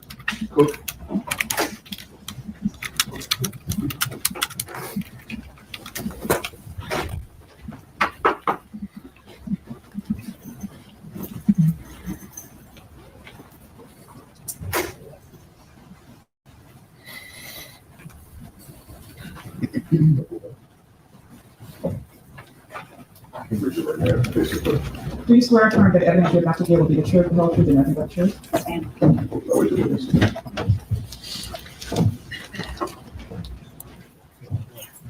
And you may inquire of the witness, Mr. Burns, when ready. Thank you. Sit real close to that microphone in front of you, ma'am. Tell us who you are. I'm Lucinda Cook. Speak up nice and loud. Who are you? I'm Lucinda Cook. Okay, Lucinda Cook. You see Jose there? I do. How do you know him? I used to date him many years ago. Can you give us a time frame?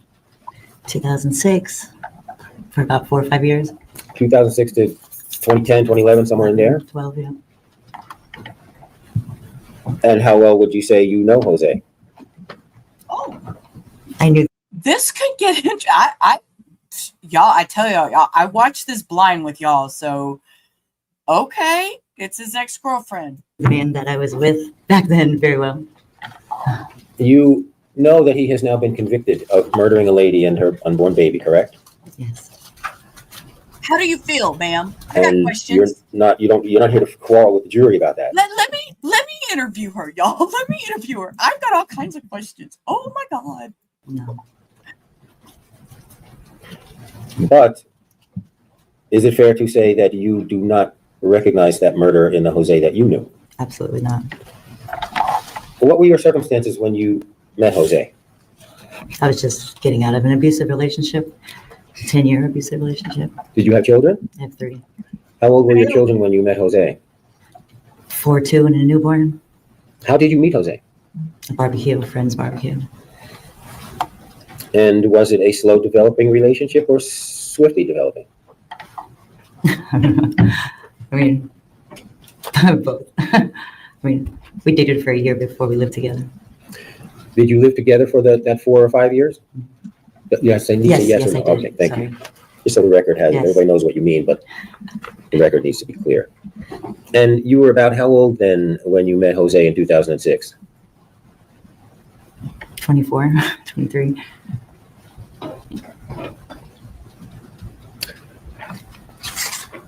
When you were with Jose, Hey, that's how my was he first, with sir. your young children? He loves children. He was very good with them. And how did your children react to Jose? They liked him as well. How did you feel being in a relationship with Jose? I was just getting out of an abusive relationship, so I wasn't very nice to him. But he did everything he knew to do to display a great characteristic of a man that my son should look up to. Did Jose make you feel safe coming out of that relationship? Absolutely. Absolutely. Your children also? Yes. You indicated that, I think maybe as a result of where your head was at coming out of that relationship, you said you were not always very nice to Jose? I was not nice to the man at all. Sorry. You were mean to him, I think you characterized. Is that correct? Yes. How so? Everything was with an argument. Everything he did was wrong. I pushed his motorcycle down the driveway. I spit in his face and told him to leave. When you had disagreements and arguments with Jose, did he get violent with you? Never, ever. I didn't even get an argument out of him. I think you just told us in one of your disagreements you spat upon him. How did he react to that? Just wipe it off. Hello, You Ed. mentioned a motorcycle. Jose had a super duper tricked out motorcycle, yes? Yes, sir. Paint job, like chrome. He loved it. It's a very uncomfortable laugh, Cindy. I find it, she is uncomfortable is how I'm seeing this. She does not seem okay sitting there. And I agree with you. It'd be a cold day in hell before I testify for him, even as an ex-girlfriend. No. Knowing she has 3 kids, she had a baby at the time when she got with, and now knowing who he is, why is she not second guessing this? Testifying for him. I'm bewildered. What did you do to it? Pushed it down the driveway. Because you were angry at him? Because he wasn't moving fast enough. I was really mean. Oh, I'm sorry. I think was that toward the end of the relationship you had enough. You said he'd go, but you punctuated that request by damaging his motorcycle? I was just mean, and he wasn't moving fast enough. I don't know. What did he do? Years ago. What did he do when you did? Did he see you damage the motorcycle? Yeah, he was right there. What did he do to you? Nothing. He just picked up the motorcycle and drove away. So, despite provocations, you have not ever seen Jose to be violent. Is that so? I've never seen the man be violent, and his occupation was a bouncer. I never even seen him fight a man. And even when he was working security at clubs, he wouldn't fight. Never. He was like a clown. But there were other women in Jose's life, correct? And that's kind of why you ended with him. I just had a drama-free life, and the extra drama from having multiple kids' mothers. I just didn't want my kids to witness it. Yes, one or more of Jose's other women would occasionally come around and interrupt your life. Is that correct? Because of their own problems, not necessarily my problems. Would you describe Jose as easily excited and angered, or a calm person? I'm not sure that I've ever seen him super angry, not to a violent state. I mean, mad at something at work or something, but not angry enough to do something. You know, earlier today I told the judge, and then later I told this jury that a lot of witnesses I was counting on didn't show up, but you are here. Why have you come? Joselito did everything during our 4-year relationship that he should have to display great characteristic of a man for my children. He would an example of a man that I should have probably treated a little better. And I was just, I can't sleep at night knowing that he's gonna lose his life. And I was so mean to him for no reason at all. Well, we don't know that yet. Wait, you gotta have Do you want him to reason, lose his life? ma'am. No. No, why is she downplaying her feelings? Stop, lady. You have feelings. They're justified. Don't. I have from you, man. Thank you so much. Cross-examination. So, okay, so let me just figure out the timeline here. It sounds like you started dating the defendant in 2006, is that right? Yes, sir. And then you broke up with him in 2013? Late 11, 12. Yeah. 2012? Okay. And if I understand correctly, you used to work down here at the gas station located at Midway and Sullivan's, right? Yes, sir. Okay. And you used to see the defendant every once in a while when he came into the gas station, right? Yes, sir. And if I recall correctly, you did not speak to him when he came in. I never spoke to him again until recently, after I left him. Right. So when the defendant would come into the gas station, you ignored him Treat him like a stranger. and treated him like a stranger. Is that right? Yes, sir. Okay. So and then from 2012 up until just a few weeks ago, you didn't speak to him at all. Absolutely not. Right. So 13 years went by and you didn't speak a word to him. Absolutely. Is that right? Yes, sir. Okay. And then when you did speak to him again just a few weeks ago. Was that after the trial started? I'm not sure. I didn't follow it or his situation. I've been getting phone calls from his children trying to get me to talk to him, but I didn't know why. I didn't know, I didn't follow it. I don't watch TV. So I didn't know what was really going on. And I prayed on it for a while before I made my decision to help him. You're okay to Okay, be but you said you spoke to him for the first time after 13 years a few weeks ago. So my question is how many weeks? 1 week, 2 weeks, 3 weeks, 4 weeks? How many? What would you say? Let's go with a month. I don't know. I wasn't really recording dates. I didn't think I was. A month. Okay, gotcha. And a lot can change with somebody after 13 years. Is that right? Absolutely. Okay, all right. Perfect. Thank you. Can you redirect? No, you are. Thank you. Okay. May Ms. Cook be released from subpoena if she is under subpoena? Yes, sir. She's on speech. Any objection? No. Thank you, Ms. Cook. You're No, released I from your don't subpoena. object At this time, either. you're free to stay or leave as you wish. Miss Cook, you should have never Okay, came. counsel, if you want to approach. No. Okay, they're done for this day. We're going to switch to day 2 of sentencing phase. Oh God, she should. Y'all have so many thoughts about that. She should not have done that. Just was no, ma'am. Absolutely no, ma'am. You haven't seen him for 13 years, and you're going to pop up here and say something nice about him on his murder trial to keep him from getting the. No, ma'am. No, ma'am. I'm sorry. Okay, on to day 2, and we're just going to jump right into the witness 3 is Carrie Schwartz. Used with regard to their conduit witness, just to put the evidence before you. And Mr. Burns, if you want to explain to the jury what the item is. Thank you, Judge. Right. A couple of months ago, a lady that we of the defense had hoped to use as a witness came and gave a deposition. The way it works in Florida, if the state lists witnesses, we get to ask them questions. It's a deposition. And when we of the defense list witnesses, the state gets to ask them questions. So there's no trial by ambush or anything in Florida. And in a deposition, the witnesses are sworn to answer truthfully.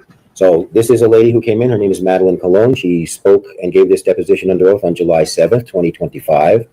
And with the agreement of the state, we're going to, and following the methodology that they used earlier in their case in chief, we're going to read it to you. I will be playing the part of Mr. Richardson, who was asking the questions. I feel like I should borrow his white hair for this role. But I will be playing the part of Mr. Richardson, and Ms. Schwartz here, who is my mitigation specialist in the case, will be reading Ms. Colon's words. Okay? Are you ready, Ms. Schwartz? I'm ready. All right, we're on page 3, gentlemen. Go ahead and state your name for the record, please. Madeline Colon. Okay, and a few background questions. Have you ever been arrested before? Yes. Okay, for what? Driving on a suspended license. Okay, what county was that in? That was here when I moved. I want to say probably 2007, 2008. Okay, and I assume that was a misdemeanor? Yes. Okay, and were you convicted? I had to do probation. Okay, gotcha. Any other arrests? No. Have you ever been convicted of a felony? No. Have you ever been convicted of a crime of dishonesty, such as theft or worthless checks or things of that nature?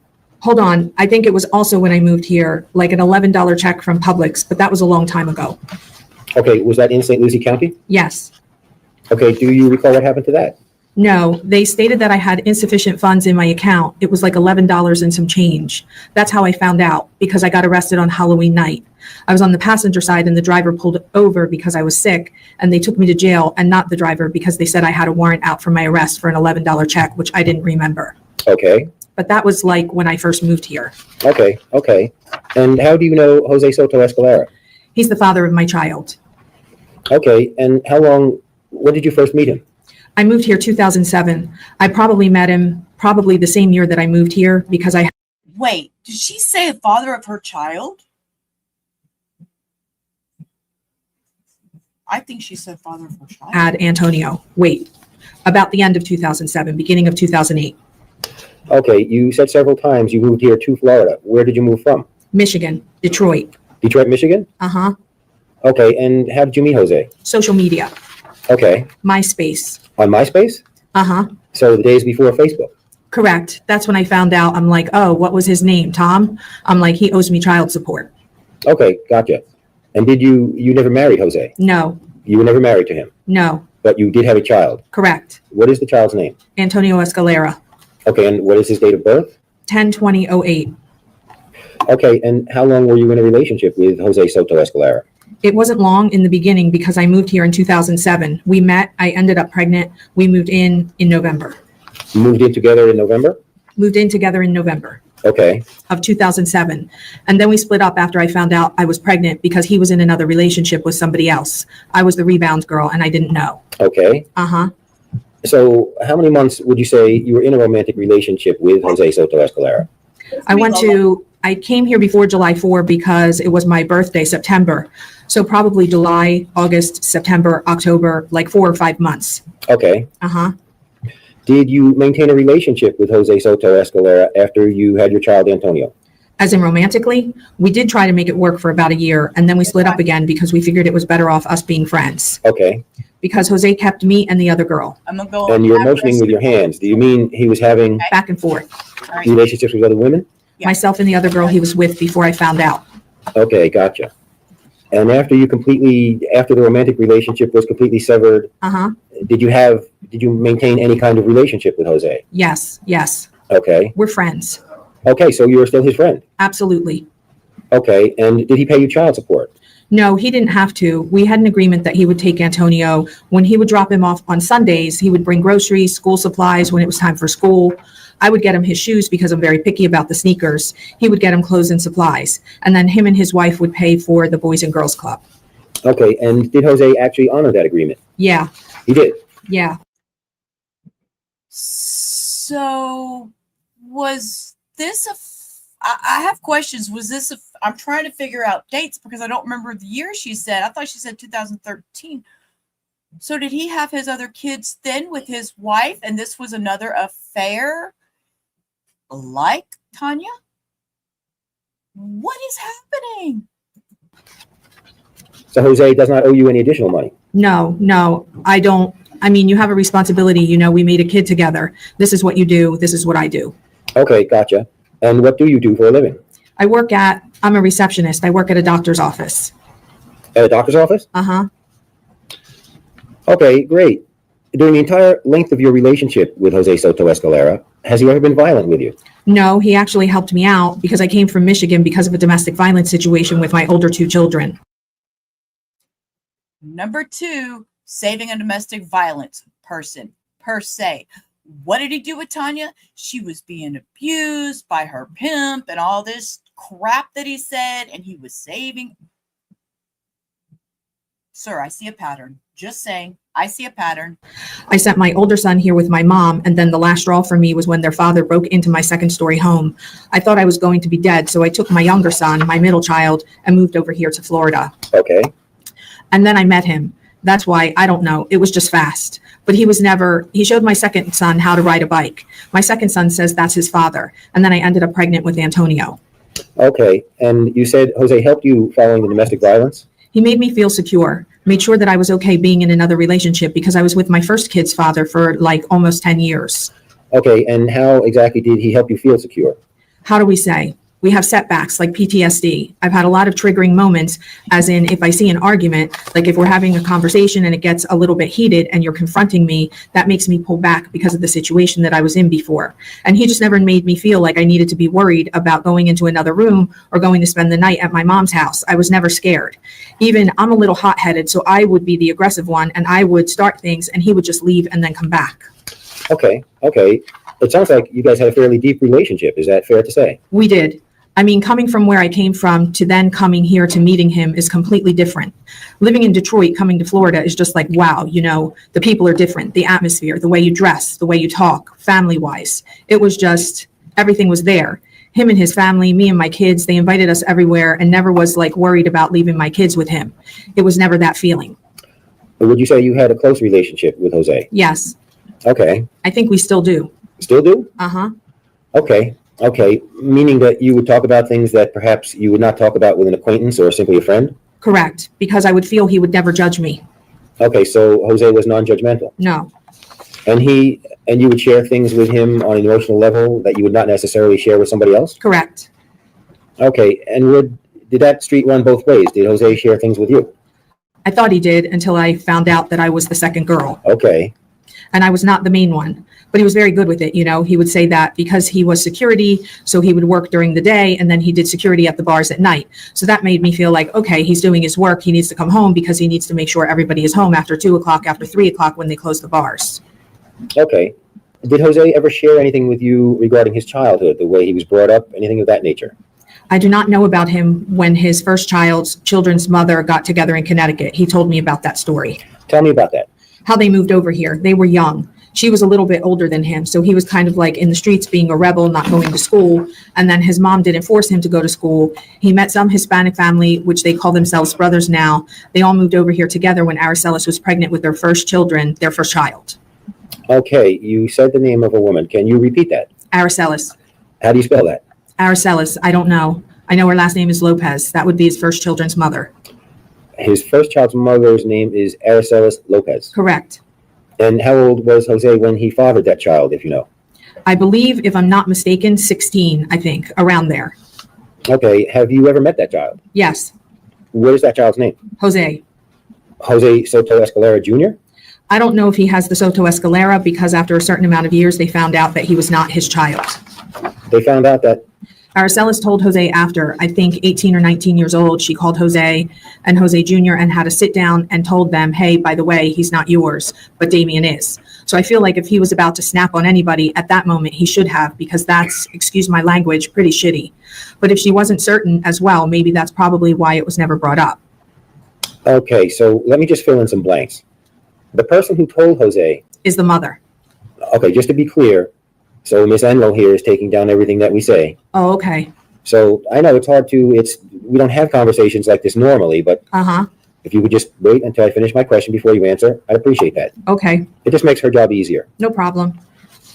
So the person who told Jose that Jose Jr. is not Jose Sr.'s father is, what is her name? Aracelis Lopez. Lopez? Lopez, Okay, gotcha. And you also mentioned the name Damien. That's their second child. Jose has 4 children. So Damien, and what's Damien's last name? Escalera. Okay, and Damien is the son of Aracelis. Lopez, correct. Okay, and so what you're saying is that Damien is the biological child of Jose Soto Escalera. Yes. Okay, and the source of your information for this story is Jose Soto Escalera. Yes. He told you that? Yes. Okay. Have you spoken to Aracelis? Yes. Okay, did she give you the same account? Yes. Okay, have you spoken to Damien? Yes. Okay, does Damien give you the same account? It was conversated once. They're really kind of private with themselves, so it's not something that we just bring up. But it was known once everybody found out, and that was left alone.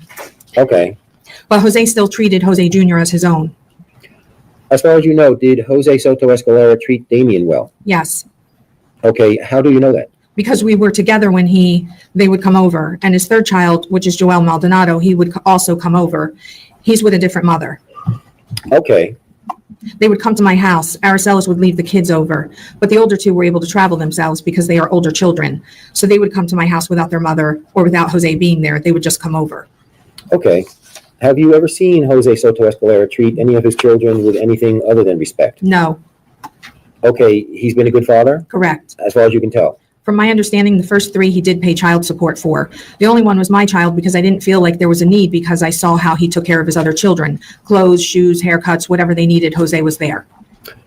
So obviously if Jose Soto Escalera is having this conversation with you and he's telling you these intimate details of his life, yes. Did he trust you? Absolutely, because he cried, and he's not much of a crier. He was hurt. I understand. Okay, let me ask you this. Has Jose Soto Escalera ever told you anything about being abused as a child? No. Okay, as far as you know, was Jose Soto Escalera ever abused as a child? No.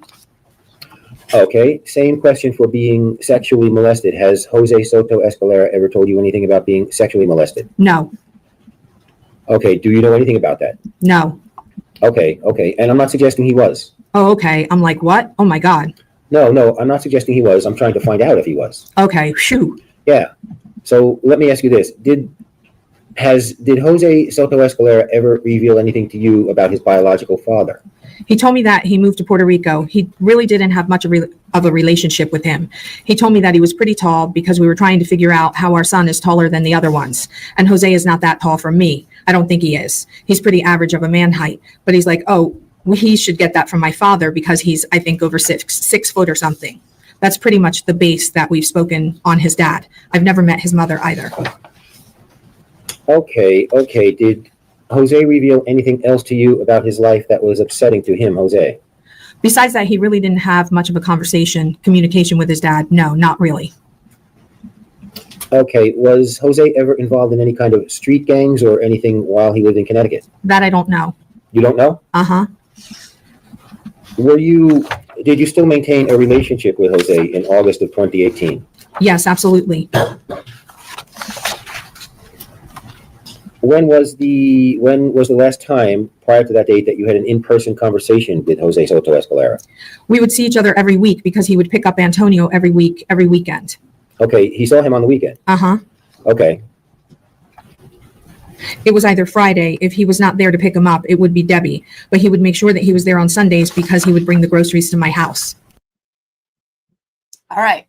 So there's verification that it was while he was still married to Deborah that all this happened, because she just said Debbie picked up Antonio. This is messy as hell. Okay, but you would see him on the weekends? Uh-huh. Is that a yes? Yes. Okay, did you ever see him on like a Thursday night? Sometimes. It depended if my son wanted to go and see his dad, because we remained friends, and I honestly thought me and his ex-wife were cool too.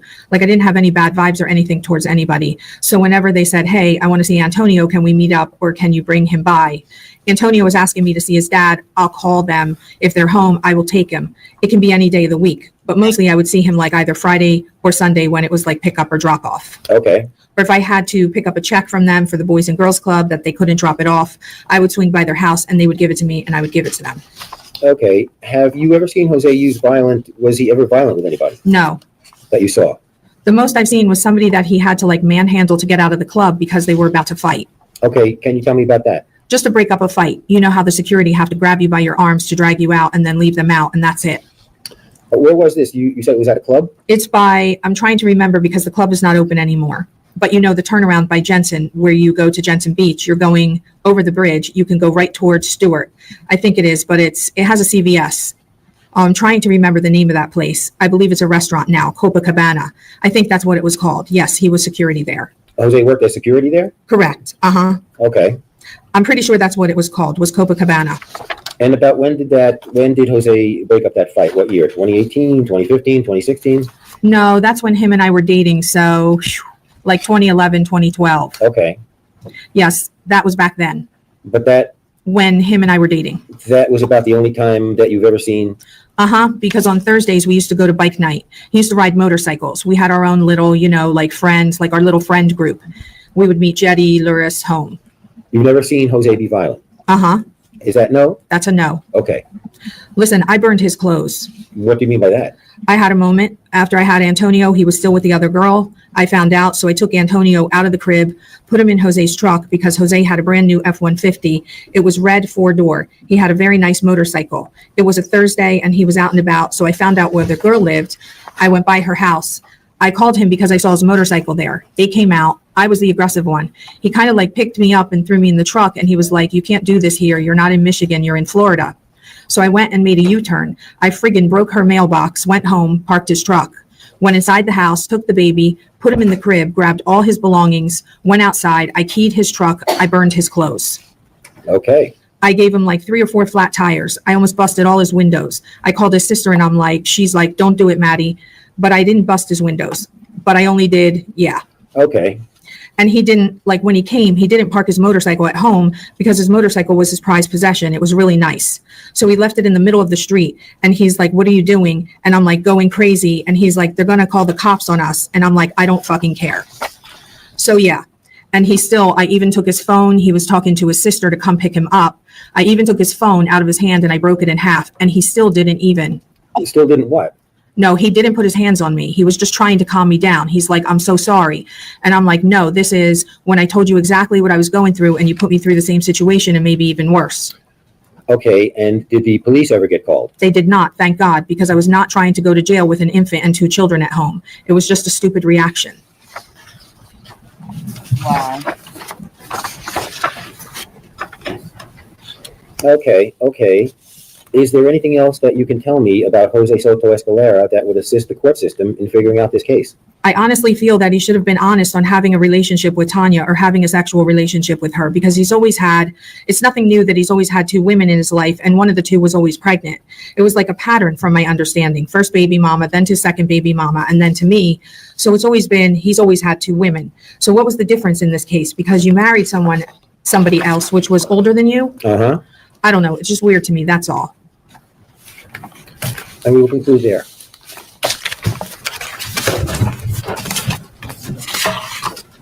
Thank you. All right, and the defense next witness or item of evidence. Judge, may we have Joanne Stone summoned from the hallway?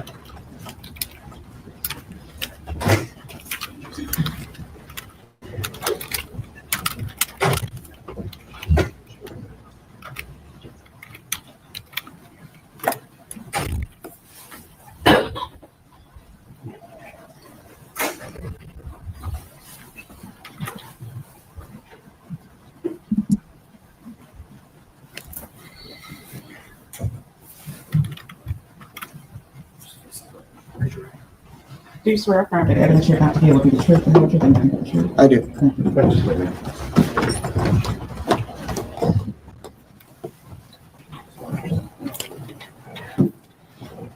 And you may inquire of the witness. Thank you, Judge. Good morning. You see that microphone right in front of you? I do. Sit real close to it. Tell us who you are, ma'am. Hi, I'm Joanne Stone. I am the cousin to Jose Escalera. Where do you live, Joanne Stone? I live in Bridgeport, Connecticut. How long have you lived there? My entire life, 41 years. And you said that you are Jose's cousin. I am. How well would you characterize I that was you know thinking him? the same thing too. Well, Jose and the rest of us were all brought up together. So we're all like brothers and sisters. The purpose of your testimony is to help the jury learn something about Jose's character. Right. What can you tell us about his character? Have you ever seen him to be violent? He was never violent. He was always humble, very quiet, and he was the fixer. He fixed everything with us. If the girls, there was more girls than there was boys. So the girls argued a lot. Jose would fix it. Jose never showed signs of any anger at all. And he actually left Connecticut because it was becoming very, very violent. Well, that was going to be one of my questions too. What type of neighborhood did Jose grow up in? Was it violent? We grew up in a very terrible neighborhood. We lived really up the street from one of the world's worst projects, which was Father Panic Village. And in the 90s, the crime rate had went up, and it went up massively, more so in the 2000 era, and it's actually worse today. Usually high crime areas go hand in hand with low income. Were you rich, wealthy people? We were not. Were you on any government assistance of any sort? Not that I know of. What type of work was done by the breadwinners in the family? Our grandmother was a cook. Jose's dad was a bus driver. His mom was a stay-at-home mom. A school bus or a city bus? City bus driver. And how much schooling did Jose have? Did he graduate high school, if you know? Well, Jose left at around 16 years of age, so no, he did not graduate high school. He left for where? Florida, to live. Did he stay in touch with you? He stayed in touch with the entire family. When you mentioned that he would sort of act as a mediator or peacekeeper among squabbling sisters and cousins, correct? Right. Would you characterize Jose as having been a positive influence on you or other family members when he was with you in Connecticut? Yes, he ended up having a baby, and his decision was to leave and have a better life for his baby. Him and his son's mother left together. I believe she was a little older than he was, if I can remember. I am one of the smaller ones in the family, but I do remember them all really well. And they came here to start a great life, and he did exactly that. Have you stayed in touch with Jose during these 7 years while he's been in our county jail? I have not stayed in touch with Jose. He contacts, whoever he speaks to in the family. I hear about anything through my eldest aunt, but I have not. I've been going through my own personal stuff with my children and grandchild. Okay, but you follow along vicariously through other family members. Yeah, through the great aunt. This is the jury who will be making a weighty recommendation to the judge about what should happen to Jose. And the choices are he should be sentenced to death or he should be sentenced to life without parole in Florida prison. What is your position? Objection.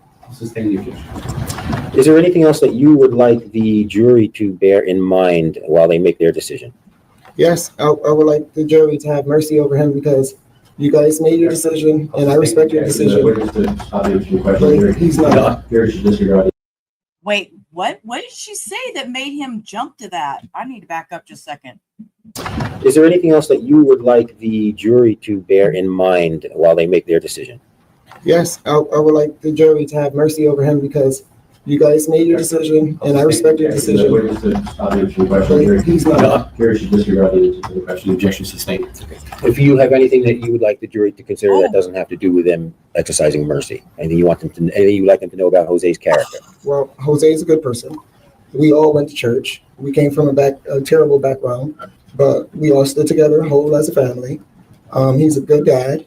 He's a good friend. He's a good relative. And I just don't know him for this. Thank you. You have traveled down here from Connecticut to deliver this testimony, yes? I have. Thank you very much. That's all I have for you. Brave woman to come all the way from Connecticut with his wife there. Okay, so I just want to put a final point on some of the things that you discussed just now, okay? Yes. I believe you said that you knew Jose essentially all his life. All his life. Right? And you're related how? I'm his cousin. You're his cousin. Okay. And you lived very close to Jose when he was growing up as a small child, correct? Yes, we all lived in an apartment building. Right. So you're familiar with him? Right. Okay. He taught me how to ride a bicycle.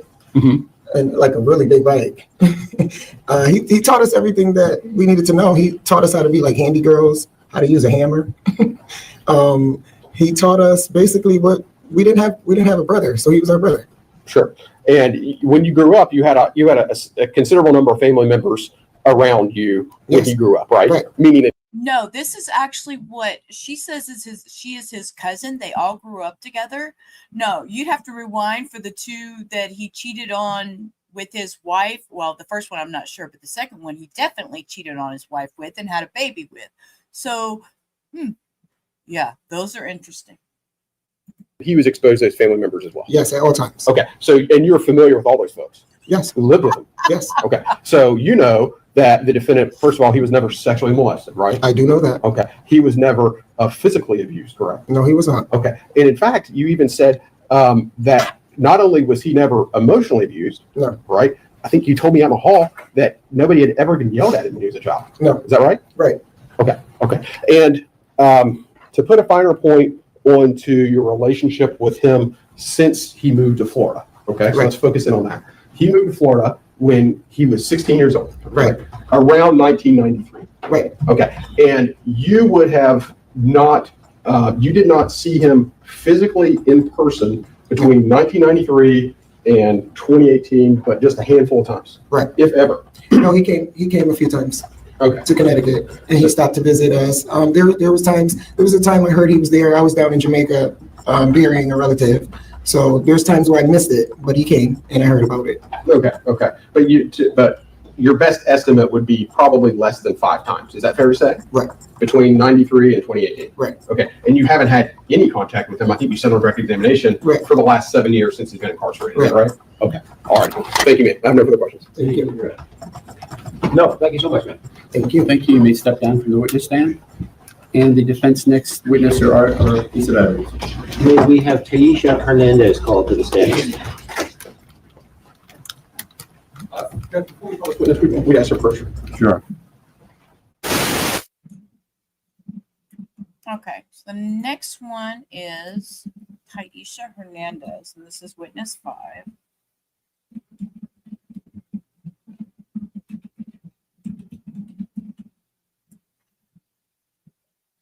Yeah, they haven't shown the wife or said anything about the wife. I mean, she's like been incognito. I don't know. We haven't seen or heard from her or anything. Now, I do know, looking at the thing, that his mom, Carmen, speaks, but this is a cousin, and the next one's also a cousin, but that's it. His wife doesn't come up. They haven't said to her that she was in the audience or nothing. So I don't even know what she looks like. They've never really pointed her out or said anything who she is.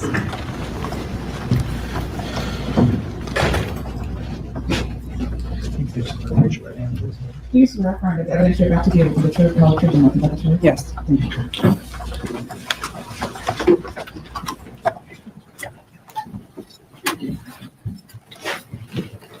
All right, you may inquire the witness. Okay, speak nice and loud right into that microphone. Tell us who you are. My name is Taisha Hernandez. How you spell your name? Taisha. And Hernandez Standard? Yes.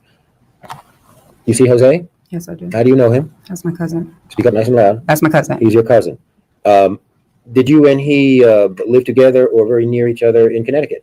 Yeah, we all lived in a building, all our family members together in one building. Like basically we all left doors open, so it's like we all lived together. Are you Jose's older, or I think you're younger? I'm the youngest cousin, yes. One of the youngest cousins. Regarding Bridgeport and your particular neighborhood in it, was it nice? Was it criminal? Was it violent? You tell us. It's not a place you want to raise your family in, so it's not nice, or it's what you make it. And Jose, as a teenager, left the area? Yes. To come here to Florida? Live a better life. You approve that decision? Yes, I would too. It was everybody's plan. It's always been our family's plan to get out of Connecticut and come this way. I don't think it was very successful. Why did it just stop?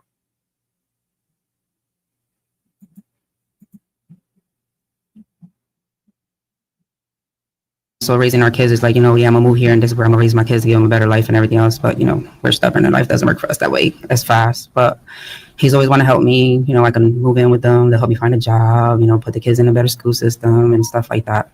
He's always caring, always put other people first before him. When Jose came down here, he worked? Yes. And you just told us, I think, even though I don't think you maybe were able to carry through on it, Jose encouraged you and other family members to follow. Help, always help, yep. He was our support system if we come until we got on our feet. He encouraged you to a better life? Yes, always. Have you observed Jose at any point to be violent? Never. Have you observed Jose at any point to exhibit kindness or generosity? He's always kindness. He would put somebody else first before him. That's how nice he is. We heard some testimony that some of the female cousins of Jose's might squabble and disagree among each other. How would Jose handle that? He doesn't like us to be fighting. That's one thing. We're family oriented. We're supposed to be there for each other. While Jose's been in jail here in Florida on this charge, have you stayed in touch with him? Yes, I have. Nice and loud. Yes, I have. How? By phone. Have you put any money on his canteen account? No, his mom and my aunt. What's his mom's name? Soto Escalera. Was Jose able to finish out and obtain a high school diploma, do you know? I don't think so. Did Jose grow up in wealth and affluence, or did he not have money? No, we all struggle. He wasn't raised that way with money. Is there anything that you would like the jurors here to carry in their minds regarding Jose's character when they figure out what to do here? Jose is a very loving, kind guy. I respect the decision you guys made, but that's not the Jose I know. And like I said, he loved his kids, loved his family, always put us first before anything else, and he's overcaring. Respectfully, even talking to him from jail, he's always positive and still guides me to today to do better. Thank you. Thank you. For coming. All questions I have for you. The state may have some questions. Cross-examination? No questions. All right. You may step down. Thank you, Mr. Hernandez. And the defense next witness for item of evidence. Judge, if we could have Monica Roquiza. Monica Roquiza.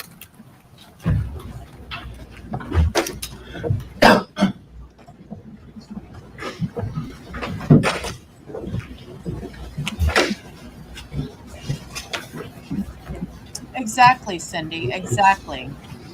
I mean, at this point, it's like, they're all talking but how long has it been since she was actually around him? You know what I'm saying? How long has it been since she was around him? Do you swear or affirm that the evidence you're about to give will be the truth, the whole truth, and nothing but the truth? I swear. Thank you.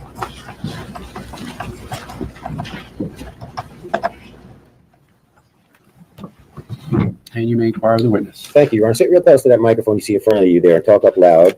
Tell us who you are, ma'am. I'm Monica Ropiza, And how do you spell your last name, Monica? Ropiza. You see Jose over there? I do. How do you know him? That's my cousin. Did you know Jose in Bridgeport, Connecticut? I did. Tell us about the family circumstances there in Bridgeport at that time. We lived in a rough neighborhood. We stayed pretty close. We were, really family orientated. Jose was like my big brother. He still is. He always made sure that he, did positive things and told us positive stuff. Just for discussion, I wouldn't want to scrap with any of these women. They would kick my ass. I mean, they look like,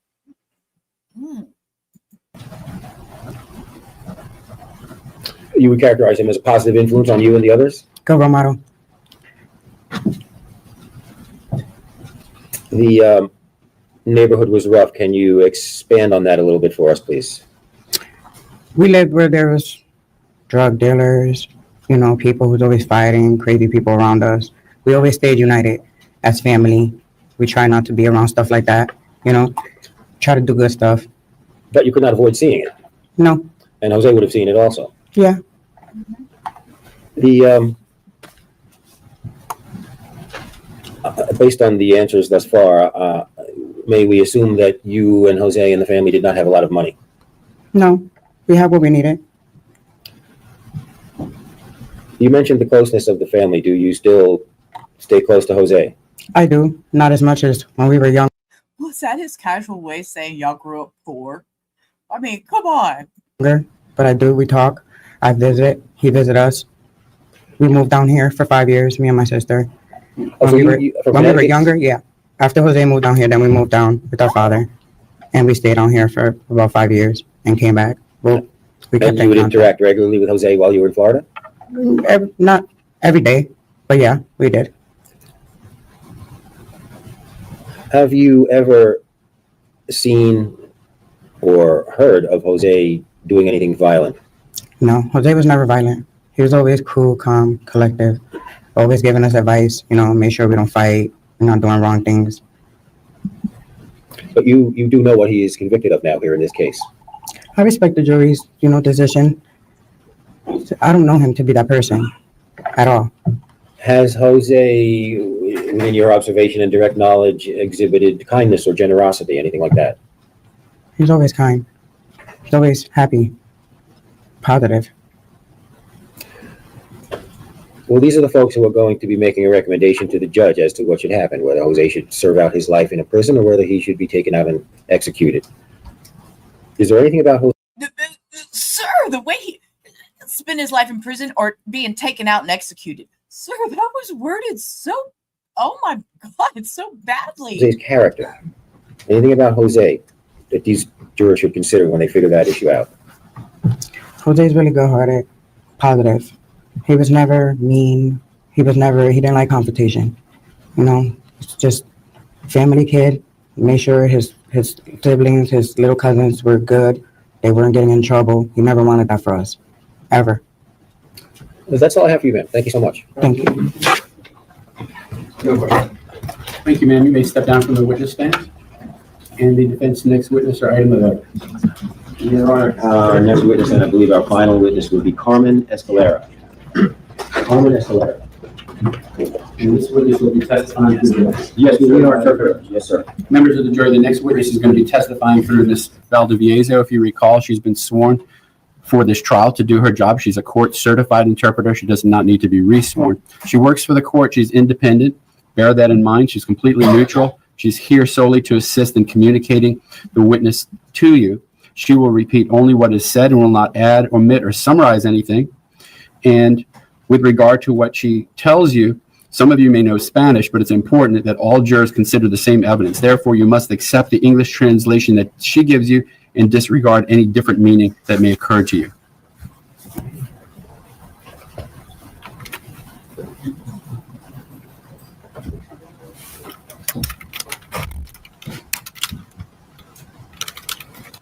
Okay, so this would be done with an interpreter, so this might be kind of rough. Meet, leave her alone, let her sleep. Meet. Sorry.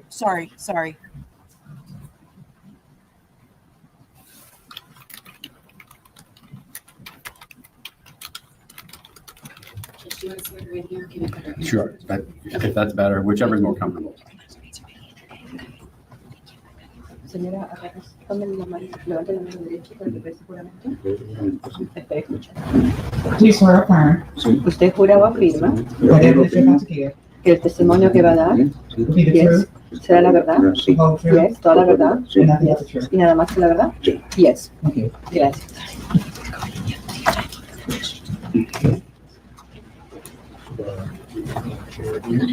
Yeah, that'd be fine. Judge, it would be easier for the board to step up. Could we have the witness just sit right here? Just concerned about the microphone amplifying her voice. We would have them right in front here. If that works, we give it a try.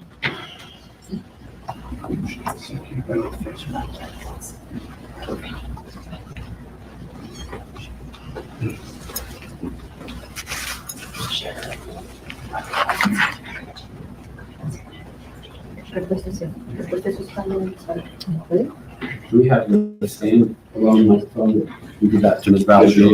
She can speak into that microphone. It'll amplify what she translates. Ms. Valdez, if you could hold that so the jury can hear your translation. It's not really matter. It's not important so much that they hear her amplified. It's more important to hear you. Is it on? You want to check just by? Very good. Okay, ma'am. Tell these folks who you are. Bien, señora, dígale a estos señores aquí, ¿quién es usted? Me llamo Carmen Escalera. My name is Carmen Escalera. Okay.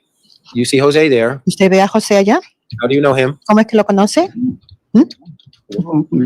¿Perdón? I know him because he is my son. Okay, you remember when I came to visit you?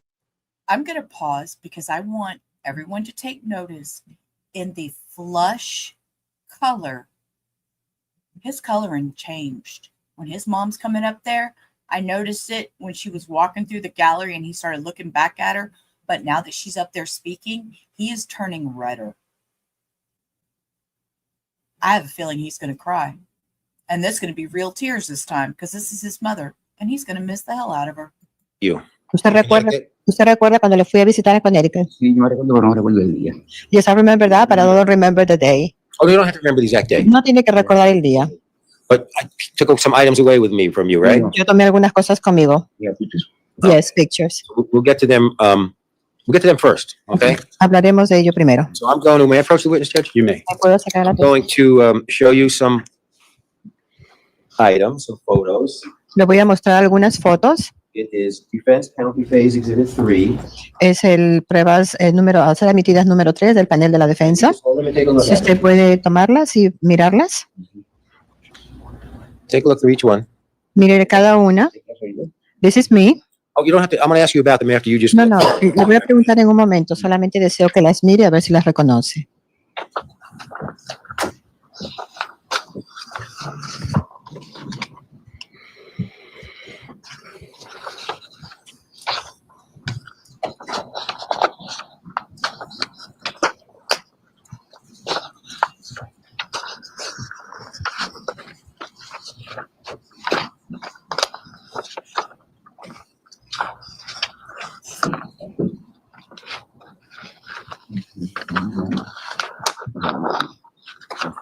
Have you looked through them? ¿Las revisó todas? Yes. Do these photographs accurately represent these items that I have right here? Estas fotografías aquí describen exactamente lo que yo tomé aquí. Yes, all of them, just like it is. Okay, Judge, at this time, I would like to move the photo composite defense penalty phase 3 into evidence. No objection. Those items will come into evidence without objection. Thank you.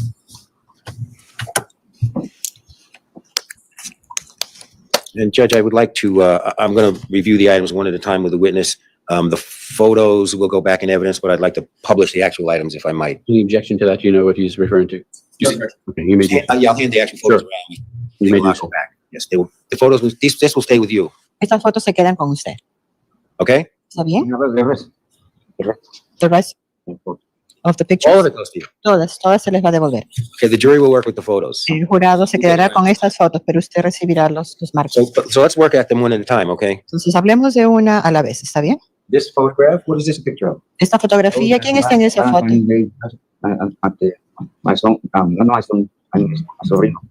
That's my nephew. And who is this? ¿Y quién está allí? That's me. That's you. Ese es usted. All that hair. Con todo ese cabello. Okay. That's one. Okay.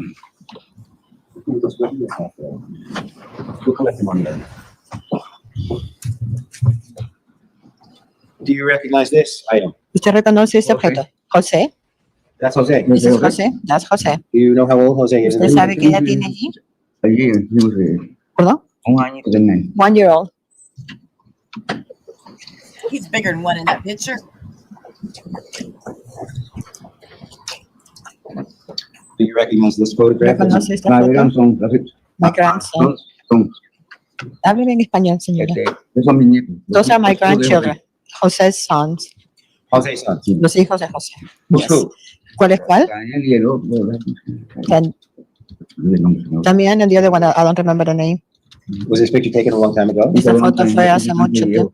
Yeah, it's a very old picture. Thank you. Gracias. How does she not know her grandkid's name? I'm sorry. Does she have to?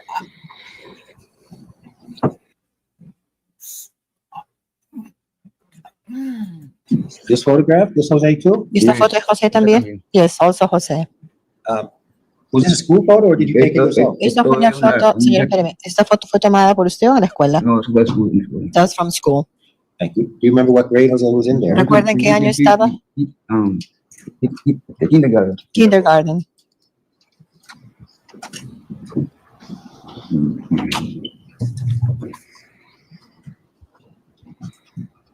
Well, not in kindergarten anymore, I don't think. Who is this? ¿Y este quién es? My son and his friend. Yeah, that's Jose? ¿Él es José? That's José. ¿Perdón? He's young in there. Do you remember All the pictures that I have here around him. the young lady? Do you know who that is? ¿La jovencita sabe quién es? ¿Perdón? I think Nancy, something like that. Do you remember about how old was Jose when this photograph was taken? ¿Usted recuerda qué edad tenía José cuando tomaron esa foto? He was 12 or 13 years old in that photo. He was 12 or 13 years old in that picture. 14. Or 14. Was this photograph taken in your house? ¿Esa foto la tomaron en la casa de usted? Yes. Gracias.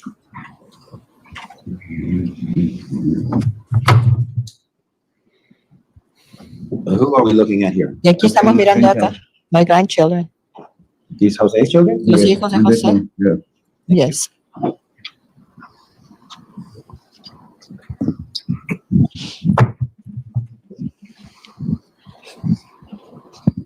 Okay, we've got 5 photos. They look like they're taken. Were these taken at the same time? Acá hay 5 fotos. ¿Fueron las 5 fotos tomadas a la misma vez?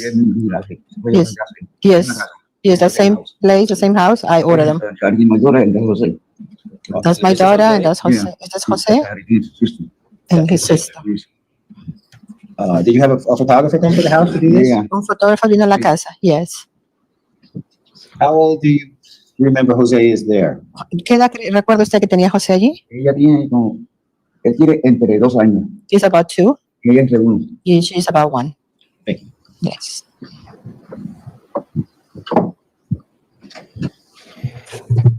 Okay, this is the last item. Este es el último objeto. What is this? ¿Qué es esto? Un diploma de la escuela de José. That was a school diploma from José. And the date is 1982, is that right? El año es 1982. ¿Es eso correcto?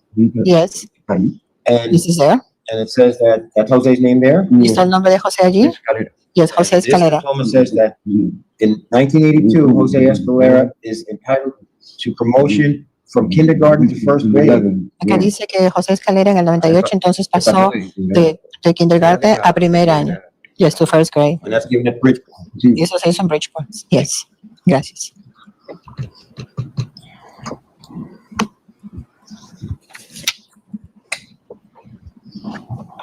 Tell me about when you and Jose were living in Bridgeport and Jose was growing up in Bridgeport. Was it a tough neighborhood or a nice neighborhood? Cuéntame cuando usted y José vivían allí cuando él estaba creciendo en Bridgeport. ¿Era un barrio difícil o era un barrio bueno? It was a good one. How long did you live there? ¿Cuánto tiempo vivió allí? Over 20 years there. And in this good neighborhood, did you have a lot of money, ma'am? ¿Y en este barrio tenía usted mucho dinero? Money from where?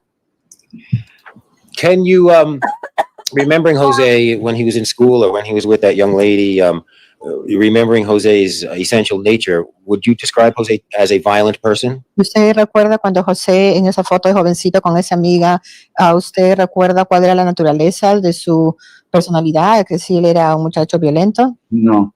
No. He was kind. Had you ever seen him to hit anybody or be involved in fighting? ¿Usted alguna vez lo vio a él pegarle a alguien o estar involucrado en alguna pelea? No, he was one that I have to defend, so nobody will be hitting him. Oh, he had to be defended himself. ¿Él tenía que defenderse? No, he never asked for trouble. How did he do in school? ¿Cómo le iba en la escuela? Very well. Did he go all the way through and get a high school diploma? ¿Terminó la escuela y sacó su diploma de high school? No, no. Did he move to Florida when he was a teenager? Él se mudó a Florida cuando era un adolescente. Yes. And did he work and make his own way when he came to Florida? Él trabajó y se mantenía él mismo aquí cuando se mudó a Florida. He was working all by himself. You mentioned that Jose was kind. Se dijo que José era amable. Yes. Was he the type to become hot-headed and angry?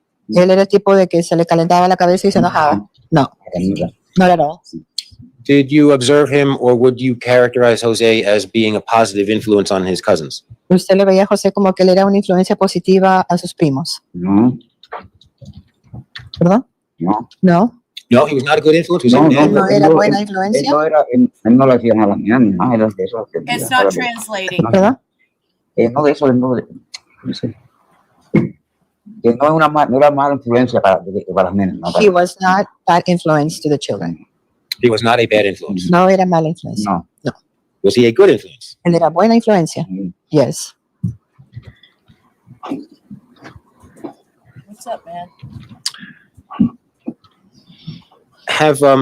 Have you been able to stay in communication with Jose while he's been in jail here? Mientras él estaba aquí en la cárcel, ¿usted ha estado en comunicación con él? Yes. By phone. Have you been able to put any money into the jail so Jose could buy snacks or stuff like that? ¿Usted ha podido poner dinero en la cuenta de él para que él pueda comprar cosas de comer? Yes. Yes. Do you know whether Jose provided support for his children, financial support? ¿Usted sabe si es que José mantenía económicamente a sus hijos? He supported them. Is there anything else about Jose's nature or character that you would like these folks here to think about when they make their decision? ¿Hay algo que usted desea decir de la naturaleza o de la personalidad de José aquí a estas personas para que ellos tengan en cuenta cuando tomen su decisión?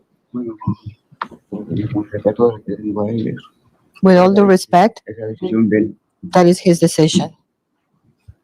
Thank you. That's all the questions I have for you, ma'am. Thank you for coming. Gracias, esas son las preguntas que tengo. Gracias por estar presente. Any questions from the state? ¿La fiscalía desea preguntar? No hay preguntas. Thank you. You may step down from the witness stand. Usted puede retirarse, señora. Ahí le van a ayudar. Okay. While she's getting down, I'm gonna go turn off my ice machine. It's squealing.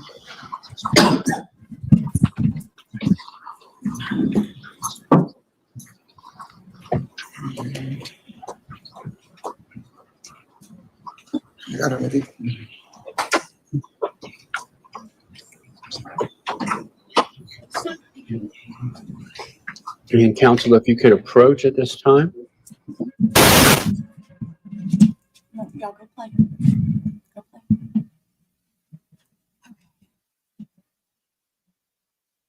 I don't know why, but when it gets full, it squeals.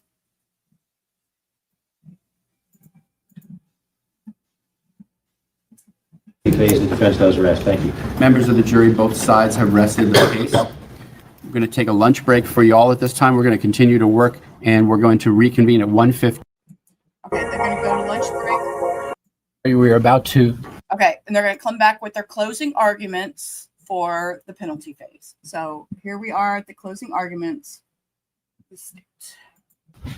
Conclude the case with the arguments by the attorneys. Before we do, the evidence is closed. However, I do want to instruct you that the parties agree or stipulate that the defendant in this case has no significant history of prior criminal activity. So lawyers are about to argue the case to you.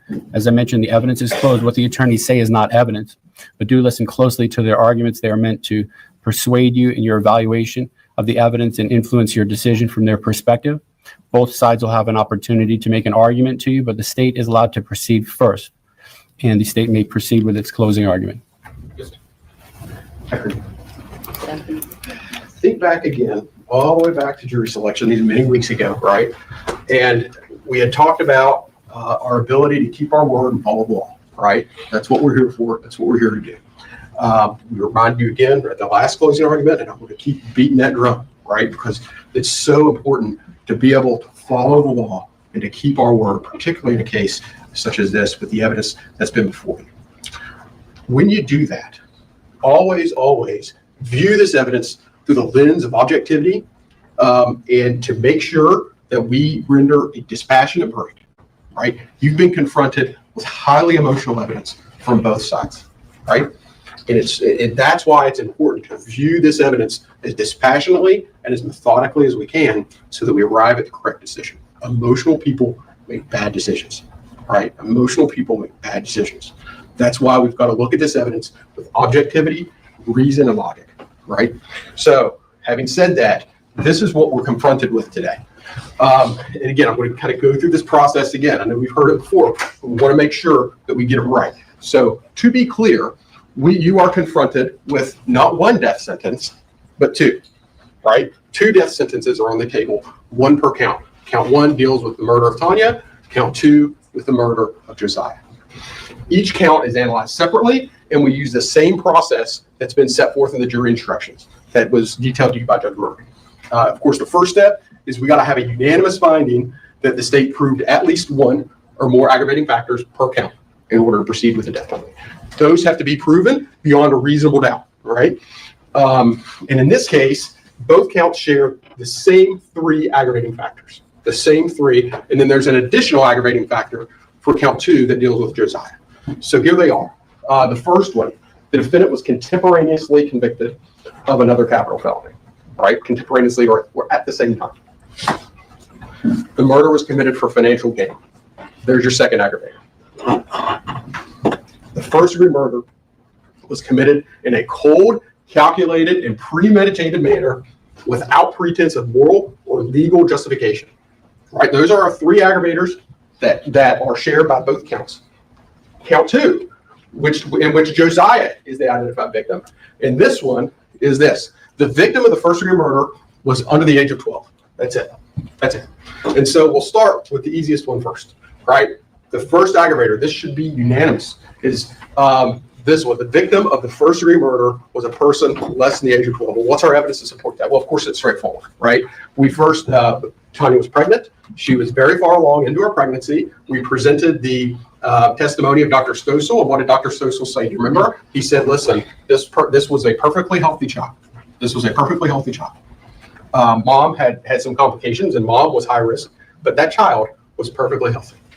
So there's your unanimous aggravator, at least for count 2. Then we go through the remaining aggravators, and that apply to each count. So the first one, the defendant was contemporaneously convicted of another capital felony. Well, that's what we have here.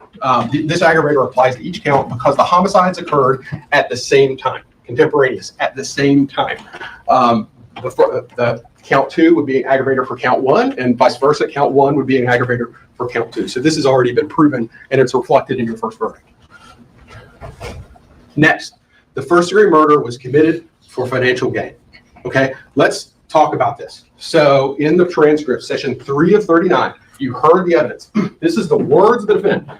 She's pregnant from that little a-hole that works there. She says it's mine, supposedly. I can't take any chances. I lose everything. I'm going to blow her brains out so that she doesn't talk. I have to do it, Eric. I have no other choice. And then key sentence, I am going to lose everything. I am going to lose everything. And then he follows that up. If my wife found something like that out, oh my God, bro, I lose everything, bro.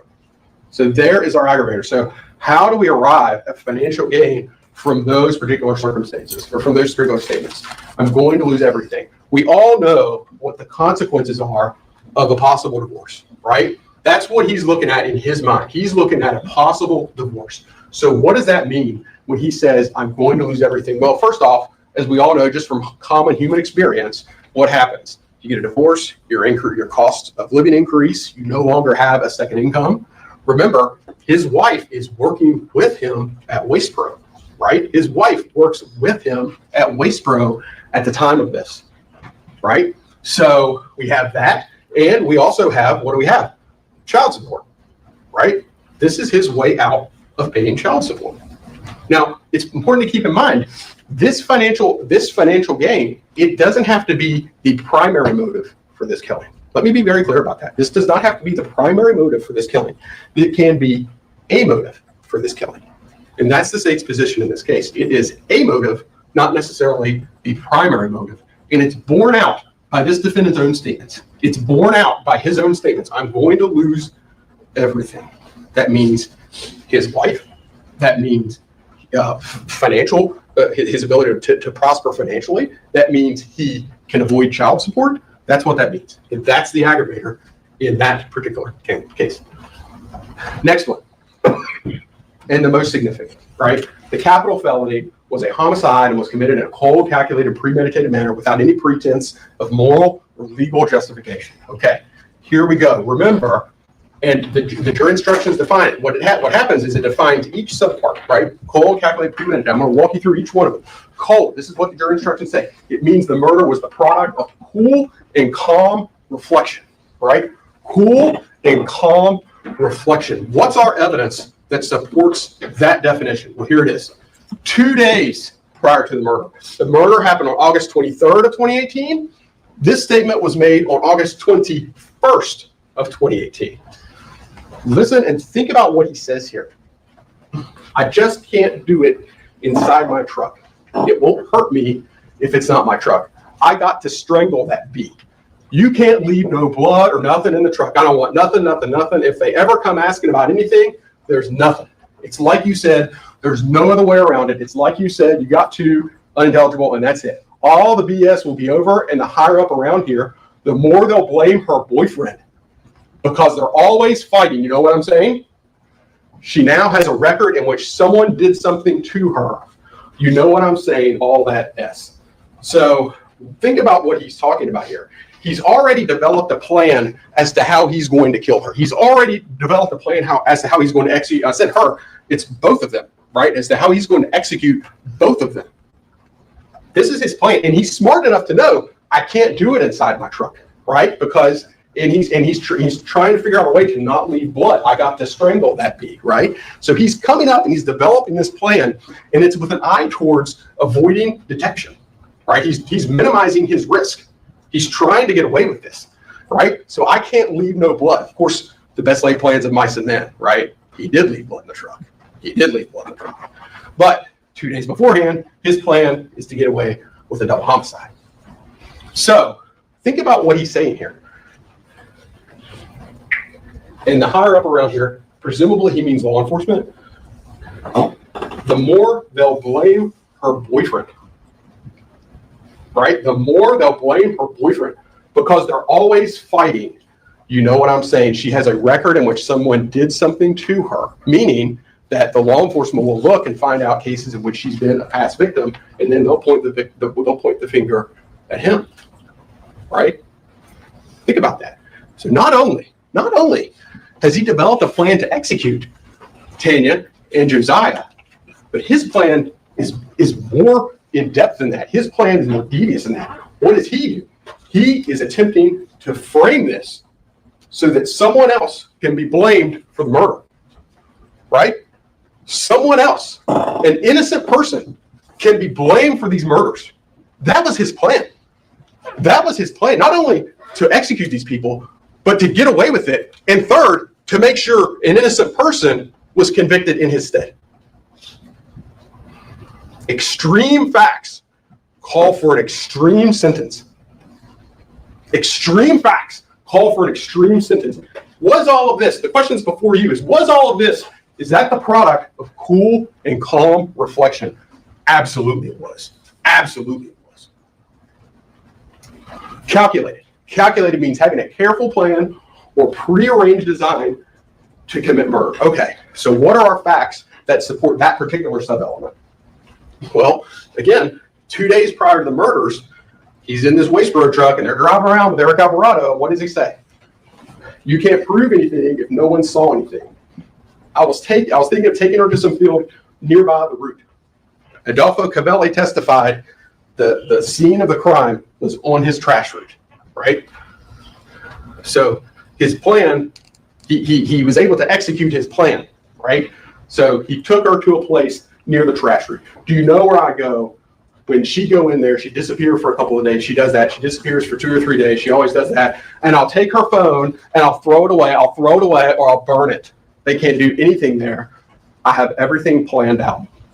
This was not, ladies and gentlemen, a homicide or homicides that was committed in at the spur of the moment, in heat of passion, when someone's upset, when somebody wasn't thinking through the consequences of his actions. Oh no, he admitted, he stated, he had everything planned out. Extreme facts call for an extreme punishment and premeditated. The third sub-element, remember, this is exactly what you've already found. This portion of the jury instructions, it's no different than what you found during the guilt phase. It defines premeditation. What is added on in this phase is this particular section right here. For this aggravating factor to apply, a heightened level of premeditation demonstrated by a substantial period of reflection is required. So that's the difference.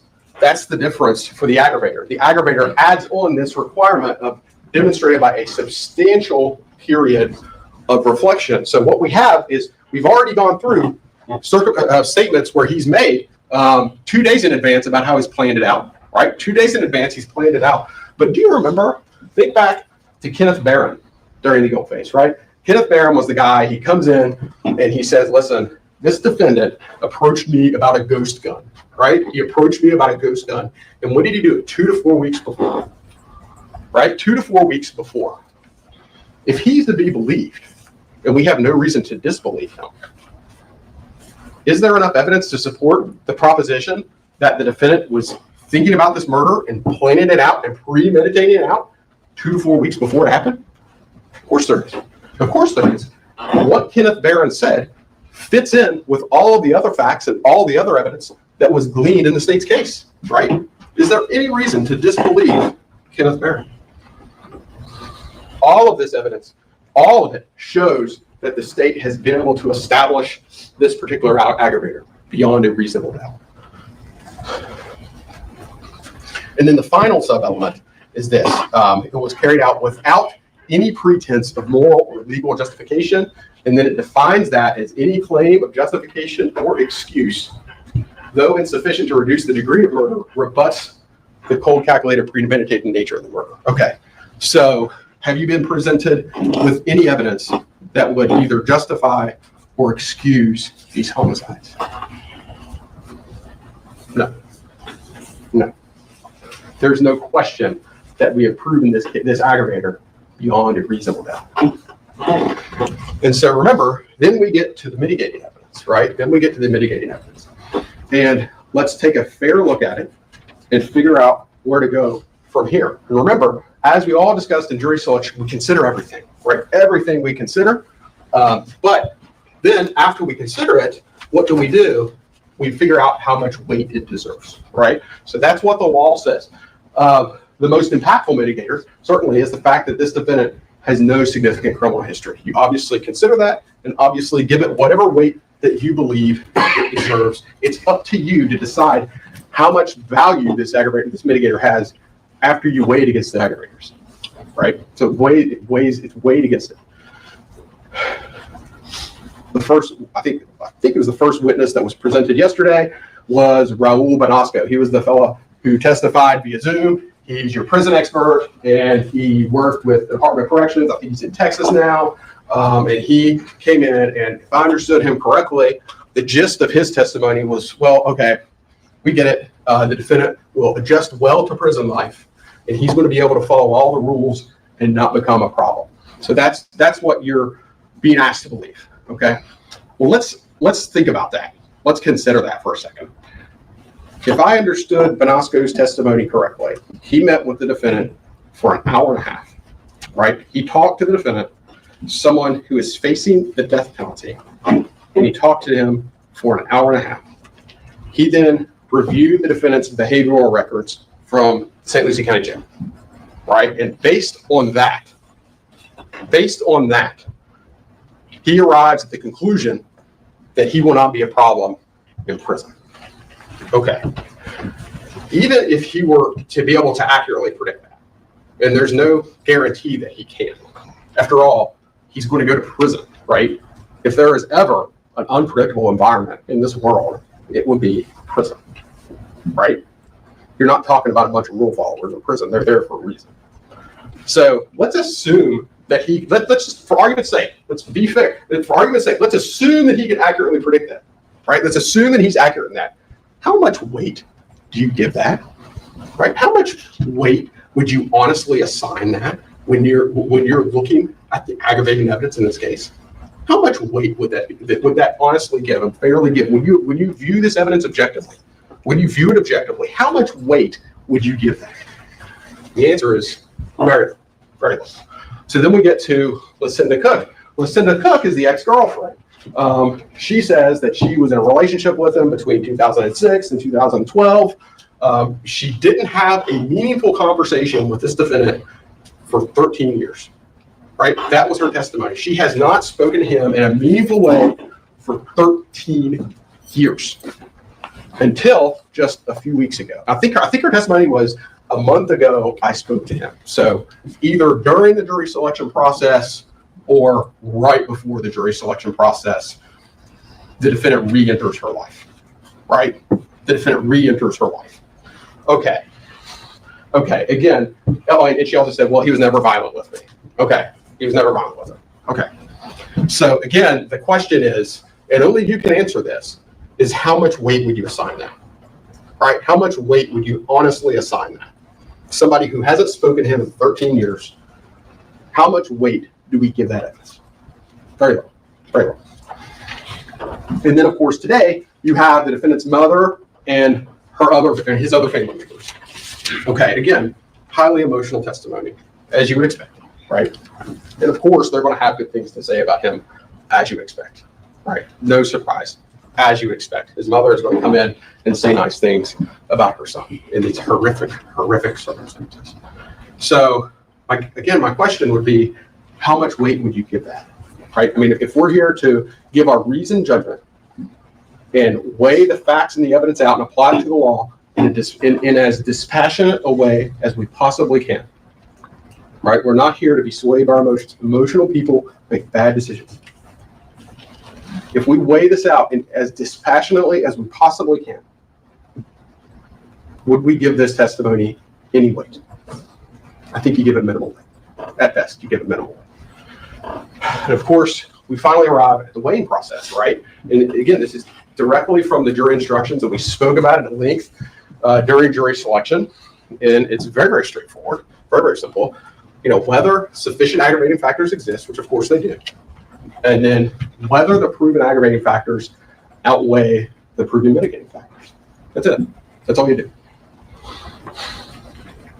So I end with this. Our criminal justice system relies on accountability, right? Our criminal justice system demands accountability. And part of that is to punish people proportionate to the crimes that they've committed. Punish them proportionate to the crimes that they have committed. This defendant, he murdered Tania and Lucie Wise for no other reason than he believed that he would lose everything if his wife found out about the pregnancy. He could have come clean to his wife. He could have paid child support. He could have been accountable to his wife. But he didn't do that. He planned this murder out for a lengthy period of time, and he executed that plan. That's what he did. That's what you found. Extreme facts call for an extreme sentences. That's what we're here for today. Ladies and gentlemen, this defendant deserves not one, but 2 death sentences. Extreme facts call for extreme sentence. That's what I'm asking you to impose today. I'm asking you to impose a unanimous vote on both counts for the death sentence in each count. On behalf of Tom Backett, your state attorney, on behalf of the people of the state of Florida, thank you for your patience and your service this month. Thank you very much. It is, I speak for everybody, it is truly appreciated on everybody's part. Thank you so much. Mr. Richardson, the defense argument. Mr. Byrne. Yes, thank you, Your Honor. Thank you. Okay. We're going to pivot to the defense now. That was, I mean, that was a good, sorry, my dogs are acting up so bad. That was a good presentation. See, this is what I'm saying. I can't get a word in edgewise because Meat's over here acting like an idiot. Anyways, it was a good presentation. I liked his PowerPoint and everything. Let's see if the defense can come through as well. Greetings also to you. Tania Wise, Josiah Wise, murdered by Jose, who is my client. The trial is always about the accused, but the case is about those two. The main facts of the case are that they are not here anymore. and I tell you that because it's true. And I tell you that because I wish you to recognize that I know it. None of the evidence that has come before you has been received by me in any inhuman or different way than you have received it. I've just lived with it for a much longer time. I wish to respond to some of the things that Prosecutor Richardson just indicated. He made a very strong case, and I told you yesterday that I am not going to quarrel with the fact that this was a coldly and calculatedly and premeditatedly done act. We have Jose's voice in his truck a couple of days before this. That was his plan. Thank you, I Jerry. don't dispute that. So what does that mean for you? Well, it means you're going to unanimously find that there is an aggravator. And the gate is swinging wide open for you to kill him if you want to now. The last legal requirement is met. The baby, I told you yesterday, that those photos look to me much like a newborn baby. Certainly less than 12 years of age. I don't argue that aggravator. Now there are two. I'm here to try to save my guy's life, not insult your intelligence. Those two factors are there. I don't have arguments against them that are in any way meaningful. That the crimes were committed while there were contemporaneous other capital felonies going on. Jose kills Tania, the baby is a contemporaneous crime. They work back and forth as aggravators. If you wish to find them so unanimously, I will only say this: the existence of the baby Josiah, the fact that Tania was pregnant, is clearly a central fact. But Jose's intent, while it would necessarily have to cover the baby, his anger, his hatred, whatever it was that was really pushing him and motivating him along, was aimed at Tania. There were no abdominal injuries, no indication of hatred toward the baby. Mr. Richardson tells you that because Jose said I'd lose everything, that therefore, beyond a reasonable doubt, you should all conclude that this crime was done for or affected by financial gain. No, that is not proved. If you are worrying about losing your marriage, that doesn't mean you're worried because there might be financial implications. If you are worried about losing your job because your wife is a supervisor, the uncontroverted evidence before you is that Jose has worked steadily since he's 15 and been totally self-sufficient. A divorce is not going to knock him off kilter. Fearing having to look for a new job is not going to prompt him to do a murder. That this crime was done for financial gain is not proved beyond a reasonable doubt. because of the consequences of divorce, because of child support. He paid child support for 3 children, is the evidence before you, and gave groceries and clothing for the 4th. That is not proved. Extreme facts require, says the state, an extreme sentence. These are horrible facts. Every murder is comprised of horrible facts and would consist of photos of a victim in sight, photos of a victim during autopsy. Jose, according to the evidence, planned to get Tania to a place and kill her. That's every mob hit ever. Let's get Paulie to the club and we'll whack him. That's not an extreme fact. That's an ordinary fact. We're talking about facts of murder, mind you. We're talking about murder. To get someone to a place where no one can see to do the crime is not extreme. It's common in murder. Raul Benasco spent 90 minutes with Jose. Perhaps Mr. Richardson would prefer that he moved in with him for a year in his cell. How long is a man supposed to sit with them to learn some history and review his prison record, which is what the man's expertise is all about? That Lucinda Cook had no communication with Jose for 13 years and yet came in here after all that time to speak on his behalf doesn't count against him, it counts for him. What kind of an impression did he make on her? That after all this time, she consults, she prays, and she comes in. When other people are jumping ship, she comes in. And her intention is not to tell you who he is now or quarrel with you about your verdict. It's to say, look, whatever you found that he did, I'm surprised by it because that's not the way he behaved with me and with my children. With us, he made us feel safe. And that takes me to kind of one of the topics that I want to discuss with you. I had hoped to just roll through here without having to refer to anything written, but the situation changed with my witnesses and whatnot, and so I'm going to refer to some topics here, and then I'm going to explain them to you. And one of the things that's going on here, I'm going to refer to as box and balloon. Box and balloon, it sounds like a kid's game. Bear with me here. The box is the life of Jose Soto Escalera. In toto, everything. From birth to now, certainly from birth to the time he did the murder. And as you heard from his family, yeah, it's what's expected from family. Would your family come in and run you under the bus? I hope not. So he was good. He was generous. He was uplifting. He was a mediator. He left and encouraged us to come out. There were good things to Jose. He comes to Florida. There are women who say good things about him. Madeline Colon and Lucinda Cook. He has long-term relationships with them. He supports emotionally and otherwise children that are his and that aren't his. He brings. Sir, are you going to mention that he had an affair on his wife and had another child outside of his marriage? Safety to women who are recovering from traumatic relationships. All that is in the box. At the bottom, we insert a balloon. And that doesn't include Tania.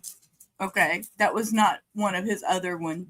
The balloon is this crime. It is this murder. It inflates because it is the chief act within all the acts of that box. The question for you is, how big does the balloon get? Does it crowd out every other thing in a man's existence to the point where you regard him as almost inhuman and therefore like a cigarette butt or a cockroach? He's not. He's a horrible, horrible killer. And other things too.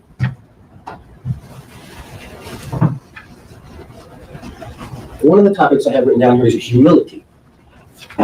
Humility. I recommend humility to myself. I don't always follow. I recommend humility to most people in most circumstances, and I most absolutely recommend it to you here in thinking about this. Why do I say this? Because you made an impression on me. When I sat back while Ms. Minton did all the work early in the case, I was watching, I was listening, and I was very, very impressed with your confidence. How confidently you all said, this one I'd kill him, I'd kill him, I'd kill him, this one, I don't know. You're very confident in your ability to make these judgments, and I wonder, in addition to being impressed, I say, how do these people come by this confidence? Do you have education? Do you have experience in this regard? You were on the streets a couple of weeks ago, now you're in here deciding who lives and who dies. That's correct according to the law. And it's probably good that we don't leave it up to just one person. But I still think you ought to think about how perfectly suited you are to do this. Take a look. Think. How do you think? When's the last time or when's the first time any of you thought about how you think? Probably not. It's just a thing you do. You put on your shoes, you make a bowl of cereal, you think. You're thinking all day, your mind's taking you here and there. How exactly does it work? When have you examined the functioning of your brain? Look to that door right there. Let's use our imaginations. These folks here are essentially asking you to put a target on Jose's back and make arrangements for death to do his thing with this guy. Because the law permits you to do it, and you would decide that's what should be done. So through that door now comes death. Death is coming in, coming through the gate. Death is right here. I'm asking you to imagine death is right here in the room with us. How many of you perceive death right here in the room with us as a female? None of you, right? As a child, none of you, right? It was some hulking, some version of the Grim Reaper, right? You have conclusions and ways and things in your brain, and you don't even know how they got in there. Death could be a woman. Death could be a child. It could be a noxious cloud. But you, I'm pretty sure, had death as a male. In what other ways do you think or make decisions and you're not even exactly sure what? This is intended to be an abiding decision. Live with you forever. Like your religion, like you love your children, like your sports team, things you don't change. And so if you decide to kill Jose, that means that you are right now, today, knowing how you're going to think forever, right now you're going to lock your brain into an unyielding rigidity that says, kill him. And if someone asks you next year, or in 10 years, or 20 years, oh yeah, I'm still good with it. That's what it means. And that's why I say you should approach this with some humility. I want you to imagine something else. I'm going to call it a spectrum of death. Jose is on it. Over here is one end. And I'm at this end, and you're at this end, and everyone else in this room is at this end because we had no involvement in killing. Never killed anyone? Never thought about it? And certainly didn't engineer it and make a heavy-duty recommendation that it be done. We are all here, unstained and unsullied by any association with death and killing. Jose is on the spectrum here. Jose is on the spectrum. Let's make this mark on the spectrum where we started with Ashley Minton's questions to you. In the next courtroom over, we got a murder, a first-degree murder who intended to do it. Now, we got a little more than that. We had some aggravators. So Jose's a little further on the spectrum of death. Way out here at the other end of the spectrum of death is we'll put our state actors. Your Hitlers, your Stalins, people killed in millions. It's not really relevant to us, but it's out there because what you need to comprehend, and I don't know if it's ever come through in all the system, in all the sessions that we had, how do we decide what is a death penalty case? The people that you send to Tallahassee, when they become geniuses and philosopher kings, they look at the spectrum of murder, all of it, and say, okay, where are we going to pin it to say what is a death penalty case?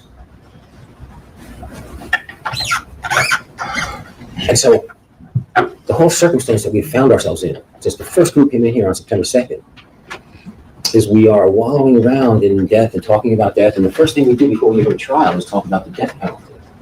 And you're a jury of Jose's peers.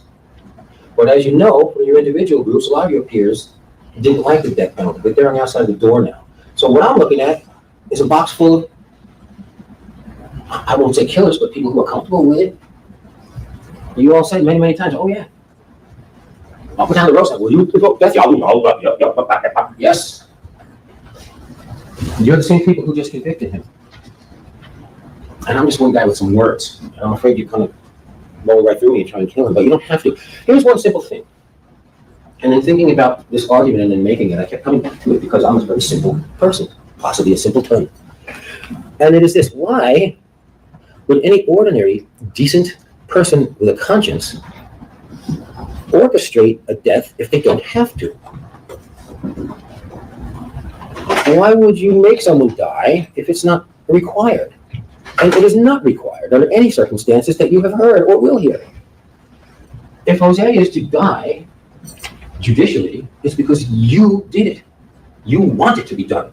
The judge can't do it on his own. You have to do it. And so you, I'll use the word contort, but maybe your brains flip right into that position naturally. I say you have to contort yourself and everything you believe and your conscience is to get to a place where you can say, I'm morally comfortable with killing a guy. Let me talk about some of the mitigators. Where's my list of mitigators? There are a lot of mitigators. There are always a lot of mitigators because anything can be a mitigator. And I'm behind the 8 ball. So I'm gonna throw a lot of mitigators out there. I don't suggest they're all of equal weight. I don't even consider them all of equal weight. But I don't know which one you back there might latch onto. So I'm gonna run through them quick. I might highlight a couple of them. This list will be attached to the instructions. It will be part of the instructions that the judge will read you, so you don't have to remember it. There are 29 of them, and some of them strike the same theme, but if Jose was nice to 4 people, I'm gonna name them all individually. As you have heard, as the judge has told you, there's no dispute that Jose has no significant history of prior criminality. That I will highlight for a moment, because that is an extraordinary fact. Do you recognize that? This is a convicted double murderer who did nothing prior. And I think that's important, and I suggest you should think that's important, because if I'm going to make a heavy recommendation that a judge kill someone, it should be a bad person. It should be a very bad person. It should be a pretty bad person through and through. That's not who Jose is. This is an explosion of violence that comes out of nowhere in his life. It doesn't make it any better. Still makes it a murder, but it doesn't make him the type of utterly useless human who you might want to put down. He's not utterly useless. But this is not in keeping with anything that he has exhibited before. And that is very important. Jose was abandoned by his father as a child, raised in chronic poverty. I'm going to stop on that one for a minute, because we did discuss that many times, and a lot of people in jury selection didn't like it. And remember, we're past the guilt phase. No one is saying, poor Jose, let him go because he grew up in poverty. But poverty brings challenges. That's all I ask you to recognize. You know, we acknowledge the importance of 2-parent homes and sufficient money to meet our needs, and yet if people don't have that, we really don't cut them any slack about it. All I'm saying is consider it as a mitigating factor. He had less than probably you and many others. I don't know exactly what that means. My dad was a school teacher. Jose suffers from transgenerational family trauma. There's problems with mama, problems with him, problems growing up in Bridgeport with no money. Chronic exposure to trauma during his childhood. The mama seems to remember the house being fine and the neighborhood fine, but it was not fine. You heard from the cousins, this is not a fine neighborhood. It was a violent neighborhood where drugs were dealt on the streets and crime was in the streets and crime was seen. And that's not an ordinary way to grow up. Jose can positively contribute to society in prison as a worker. I don't contend that that is an especially weighty concern, but it is a totally relevant concern, because remember, where is it?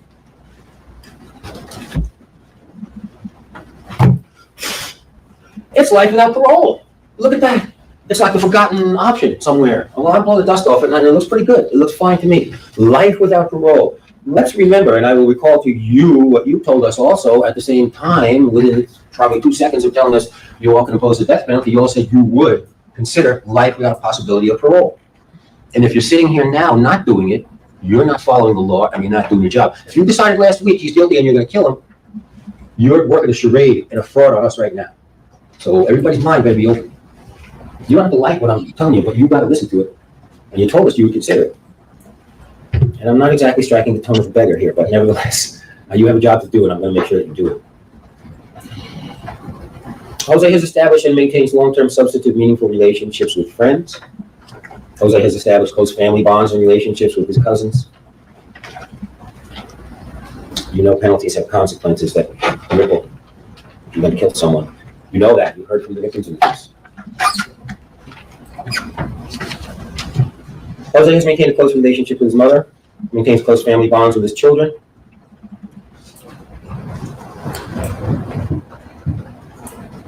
You know, that's supposed to be the motive here. And yet he's had opportunity galore and never killed anyone. That doesn't mean he didn't do this, he did. But if he is monstrously wrong for killing one child, you can't deny him or deny the existence of the fact that he helped and contributed and lived a meaningful part of his other children's lives for a long time. I don't know if there's a rug back in the jury room, but you would not be doing right to pick up the corner of it and sweep facts you don't like under it. wait, why is this? I was trying to type. He's really reaching with his niceness. Why are they walking out? I just saw Jose's family get up. His cousins are all getting up and leaving. Oh, what? Look. I don't know if there's a rug back in the jury room, but you would not be doing right to pick up the corner of it and sweep facts you don't like under it. Jose demonstrated exemplary jail behavior. He poses no danger to prison staff or inmates. Again, these are all relevant considerations if he is going to be living for years before execution and living out the rest of his life in prison. How he will do in prison is completely relevant for you to consider. Jose has been a positive influence on family members. Jose will be required to work 40, 60 hours a week. That's every day in DOC. As a prisoner, you know, Jose's a prisoner. He's been a prisoner for 7 years. When you capture prisoners in war, you don't kill them. It's a war crime. But here, it's okay to kill prisoners. Think about that. You're being asked to kill a prisoner. He's neutered. He's nothing. He's been in handcuffs and shackles behind bars in a secure jail, guarded 24/7 for more than 7 years. What is the need to kill him? You got that much of an urge? Take him out of his cage and put him down? He's helpless. He's hopeless. That's enough. Your common sense should tell you, your understanding of the world, at least the United States, should tell you that there's plenty of states that don't have a death penalty at all.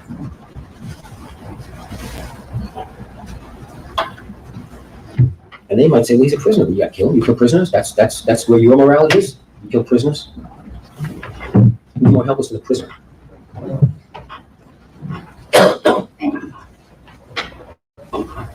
Jose was a positive influence on his former girlfriends and their children. Jose can be redeemed. For that matter, you know what Jose did 7 years ago. Do you know where his head is at now? If he is taken out in several years and executed, you kill the body, but what is his head? Where will his mind be at? Do you know? Will he be the same person?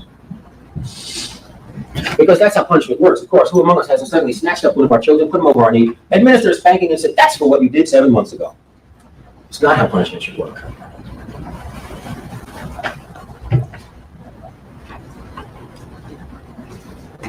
Jose provides support for his children. No prior history of violence, no criminality, no violence. He has helped his former girlfriend and his son's mother escape dangerous domestic violence situations. He has always been a hard worker in manual labor fields, furniture delivery, security work, others. Jose escaped a high-crime, high-poverty area independently, moving to Florida when he was just 15 years old, and he made it on his own,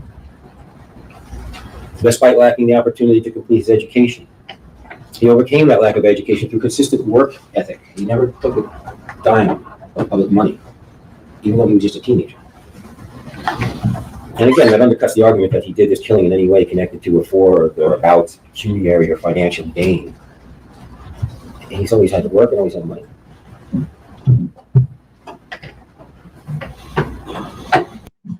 I really wish he would quit leaning that podium. I am just waiting for it to tumble over. It's really bothering me. One of those little things that's just getting on my last nerve is this podium. Jose has exhibited excellent courtroom behavior. You probably know that people accused of crimes, especially murders, especially in long trials and processes, they don't always keep their mouth shut and they don't always behave. Jose has behaved just as he's behaved as an inmate. Jose will continue to offer positive life influence on his children, family members, and friends who have become emotionally dependent on him. He began working and earning money to help support his family at a young age. He's always been self-supporting, as I mentioned, not a drain on society.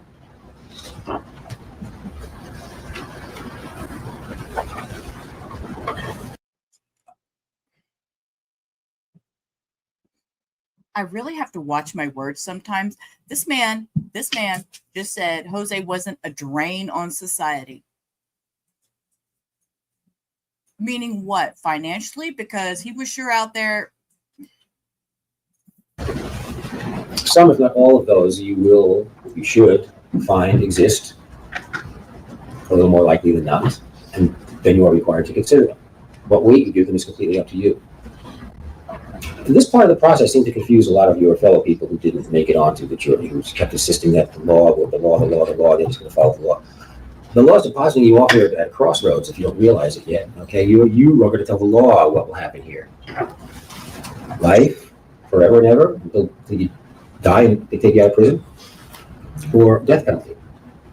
And the law doesn't tell you which one, but the law does tell you that life without possibility of parole, like the stepchild option in here, is not a stepchild option. It's perfectly good.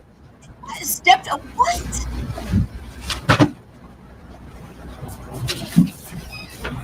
The law gives you a choice because it's perfectly happy with the life. Perfectly happy. And so should you be.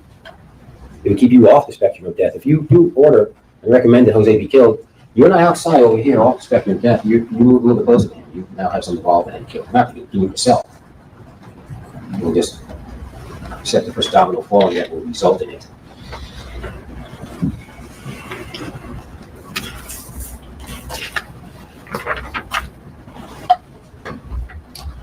Jurors isolated from the execution. You're making a moral decision, but you're not making it in a vacuum, and don't think because it will happen years down the line and you won't be there and it won't be in your hand that you're not responsible. That's my point to you. You are responsible. If the prison's far away, you're still responsible if it happens. Well, someone else in the state's employ, the state executioner will do it, so your hands will be dirty, but it's your handiwork that will be done. So don't think of it as just, you making a death recommendation is like dropping some instructions off on your secretary's desk as you leave for a long weekend. It is not that. The victim impact statements. We heard from several members of Tanya's family. Her mother, I suggest, especially her son, who I thought testified very impressively for his mother. And it may not matter coming from me, but I'm quite certain his mother is proud of him and would be proud of him. But I hate victim impact statements, not for the reason you probably think. Because in fact, I love victim impact statements done right. Victims should have a voice. They should be heard, especially in crimes of violence and especially in loss of life cases. I think victim impact statements should be published in the newspaper and court administration should pay for it. They should have a voice. But here, in this process, that voice is best expressed to the judge with experience, not to the jurors with none. Because within this tight process that you're following that might lead to someone's death, in comes these victim impact statements and where they fit into the process. They do not. What will the judge tell you? Well, the purpose is to establish the uniqueness of the victim and the impact on the family and community. Who would dispute that a murder victim is unique? Everyone in here. We're all the same and all exactly different. Of course, Tania Wise is unique and special and has special characteristics and qualities.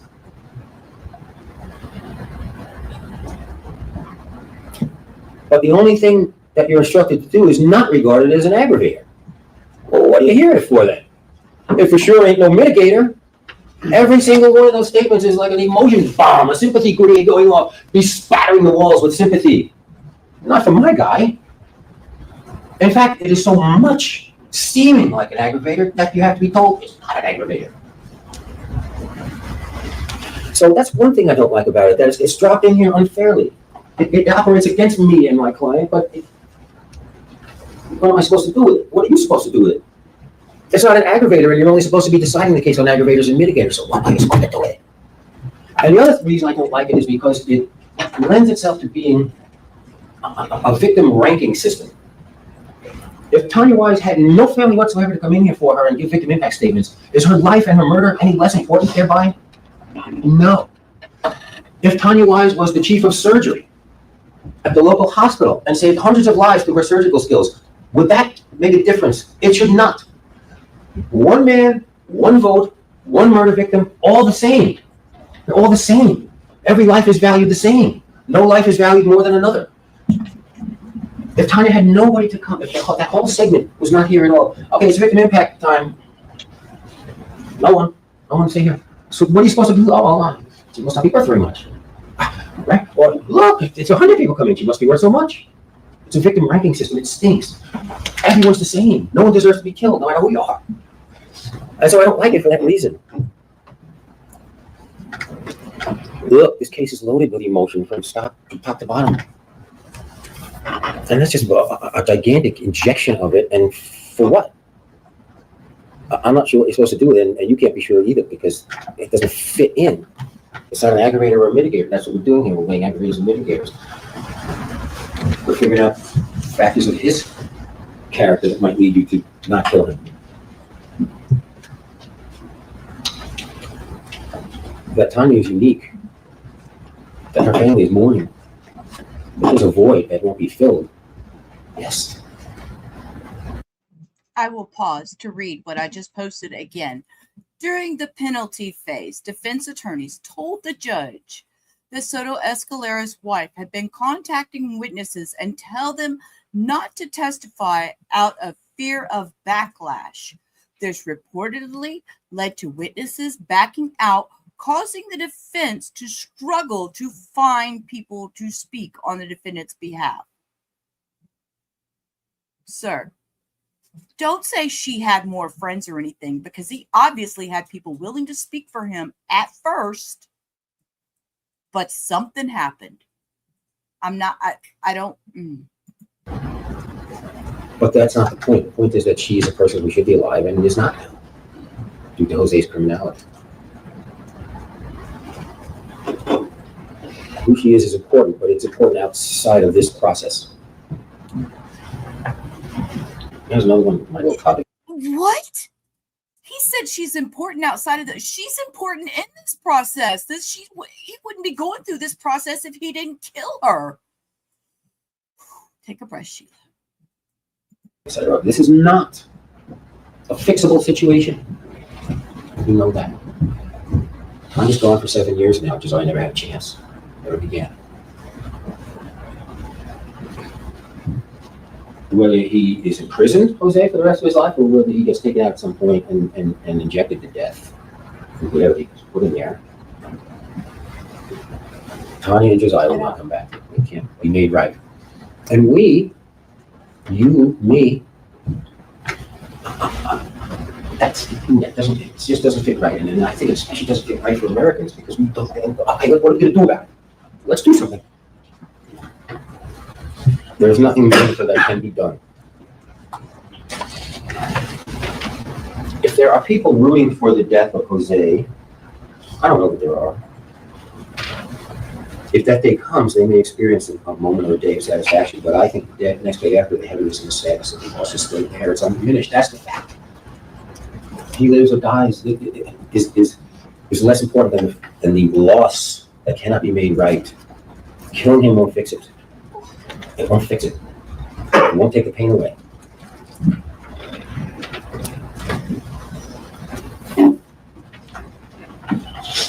Well, let's talk about something that we mentioned in jury selection.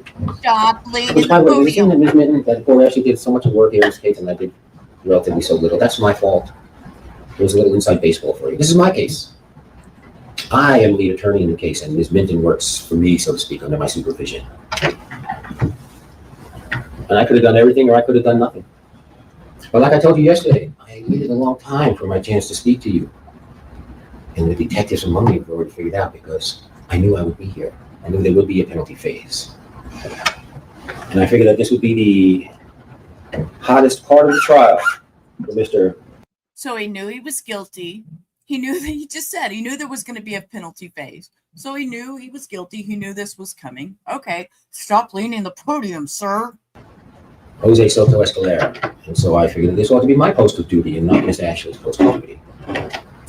But everything that has transpired in this courtroom has been done with my knowledge and my approval from the defense side of things. And you know what? You know why? Maybe you're thinking, well, hey, Attorney Burns, why don't you drag us to a trial for it if you figure you guys guilty already? Because they're trying to kill my guy, and they're going to cross every T and dot every I before they get to do that. Late in a losing game, a losing effort, the final seconds click off the clock. The quarterback doesn't drop back in the pocket and take a knee and give up. He heaves the ball as far as he can and hopes for a miracle. Do you think you are the only ones who can read and understand and appreciate and see evidence and what it means? I've been doing this for a long time. Whatever you can do in that regard, I can do better. I knew I would be here. And we make no apologies for fighting every step of the way, including now.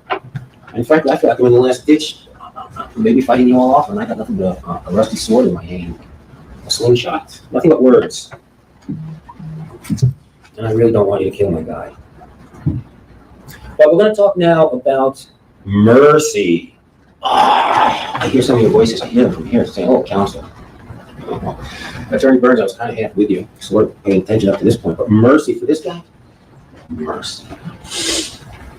You may, if you harken back just a few weeks, you will recall when Miss Ashley was addressing this topic with you.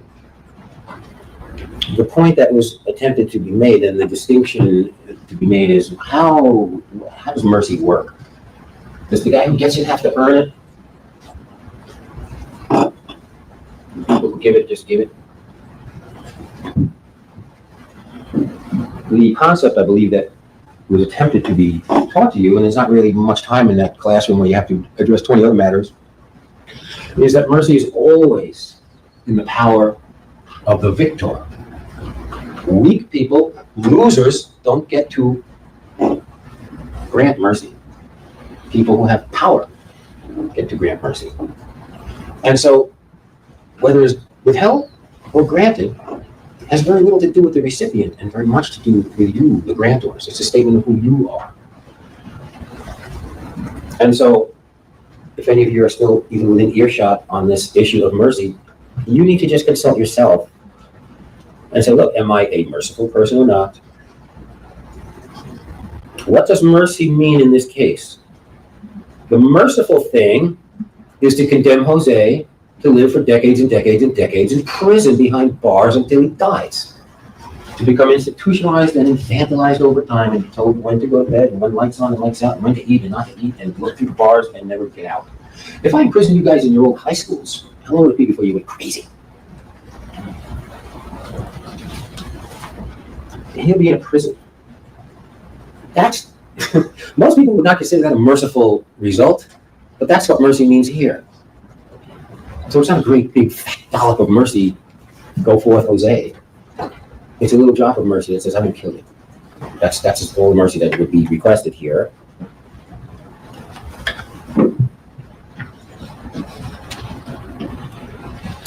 Let me take you back a couple of days. And I also have a question. Why are they letting him use the word mercy? And when her, I think it was a cousin of his was on the stand and said somebody was on the stand and said the word mercy, and it all got shut down, and they couldn't use that word. So I have questions. And I'm going to read you some words that Judge Merman read to you in describing the elements of first-degree murder. And then I'm going to make an argument from that by reworking those words a little bit. None of what I say to you is a legal instruction. It's just an argument. It's just food for thought. Killing with premeditation is killing after consciously deciding to do so. The decision must be present in the mind at the time of the killing. The law does not fix the exact period of time that must pass between the formation of the premeditated intent to kill and the killing. The period of time must be long enough to allow reflection by the defendant. The premeditated intent to kill must be formed before the killing. That's what the judge read to you. Now, I'm going to change it up a little bit. Killing with premeditation is killing after consciously deciding to do so. The decision must be present in the mind of each juror at the time of engineering the killing. The law does not fix the exact period of time that must pass between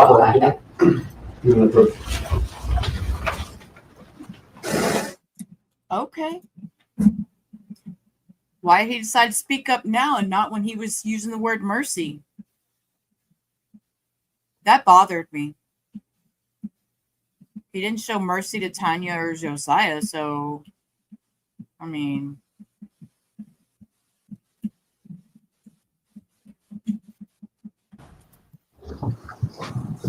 You may continue.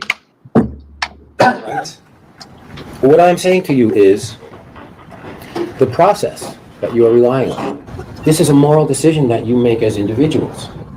And it should be based on a system that you understand and that you can follow. I am going to talk about what you've been asked to do last week and what you're asked to do now. And I'm going to do a compare and contrast. At no point am I suggesting that anything you do or might do is illegal. Get out from behind my desk.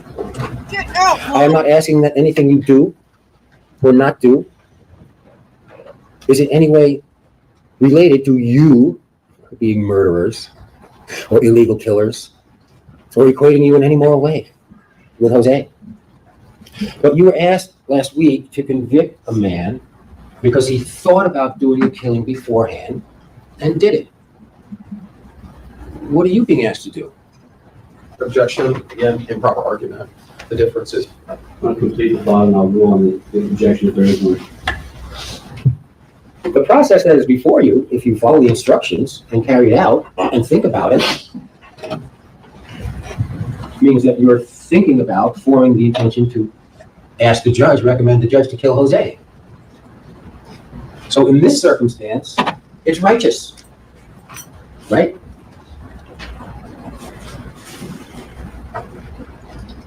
So sometimes thinking real hard about doing a killing is okay.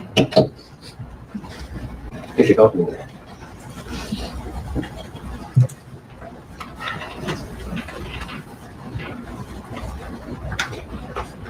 If you should go back there, 8 or more of you decide independently. And by the way, this is an independent thing. I don't say you can't talk to one another or nothing like that. But so far, you have kind of walked the path together. Jury selection, you get on the jury, you hear the evidence, you made your decision, and now all of you stand here at the point together. But you sort of come up a stem with a base of a Y, and now you're at the V part and you're looking at the crossroads. That's where the law has deposited you now. And I have acknowledged that the state has demonstrated that there are aggravators. And as I told you, the gate is open for you to kill. And I recommended humility. I recommend you don't go down that path.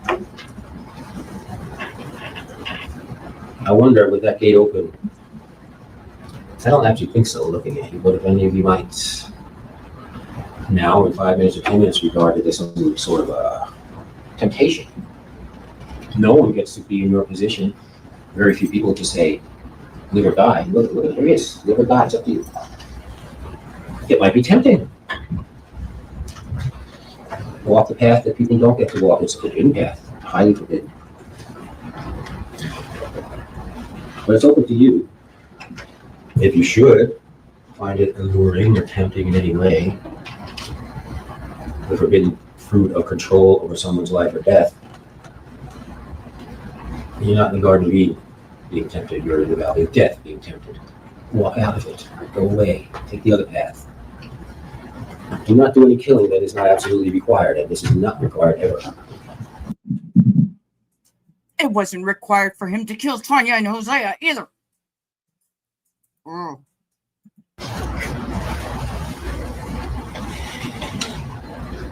Sometimes large matters can be understood in simple ways and things that might happen all of a sudden. And you don't even know it until it happens. And one of those, I'm going to hang with me here if you can on this example, is I call it lean in, lean out. Lean in, lean out. People, they lean in, they like something. Lean out when they don't. Lean in to give that first kiss. Hopefully someone's leaning back. Maybe they're not. Maybe they get to lean back. Never happened to me, of course. But I use the example in this way. If you are a juror who votes to oppose the death penalty, and you should remember this is a binding decision. You're good with it now. You're good with it tomorrow. You're good with it forever. You should end up in conversation with someone. The topic comes up. And what did you do? I voted to kill him. Whoa. You're going to get the whoa. You're not going to get the punch. And the person hasn't had a chance to think about it. It hasn't penetrated to the consciousness of that hearer at all. So you're going to get this, you're going to draw back in a whoa because you just admitted to them that you're on the spectrum. You're on the killing spectrum. You're not over here. The rest of us have nothing to do with it. You just said, yeah, I set a man up to die. And that doesn't get up. That gets up. Think about that.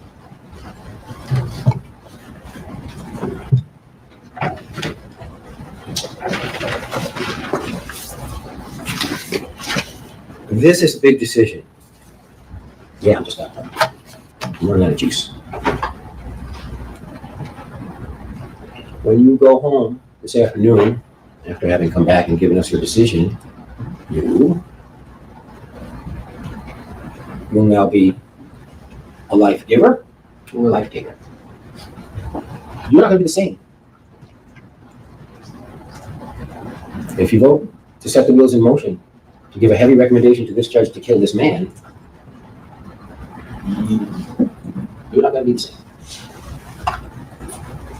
This is a life taker. You are not. Leave the life taker alone on the spectrum of death. Don't take a step nearer to him. You don't have to. I invite you in my final words to consult your best selves, the highest portions of your consciences, the lightness in your heart, not the darkness in your heart. To rot and die in prison is not merciful. It is a horrible, horrible sentence. Do that to him. Thank you. Thank you, attorneys. Members of the jury, I'm about to instruct you before you deliberate. Okay, we're not going to watch jury instructions. I want y'all to know, you see this big wrinkle in my forehead? It's just getting worse watching this man up there with that podium is making my wrinkle deeper. He is just, okay. So they went, and we're going to just jump straight down here to the verdict. We don't need to hear their instructions. I will see how long it took to get a verdict. I'm going to Google that real quick. How long did it take for a verdict?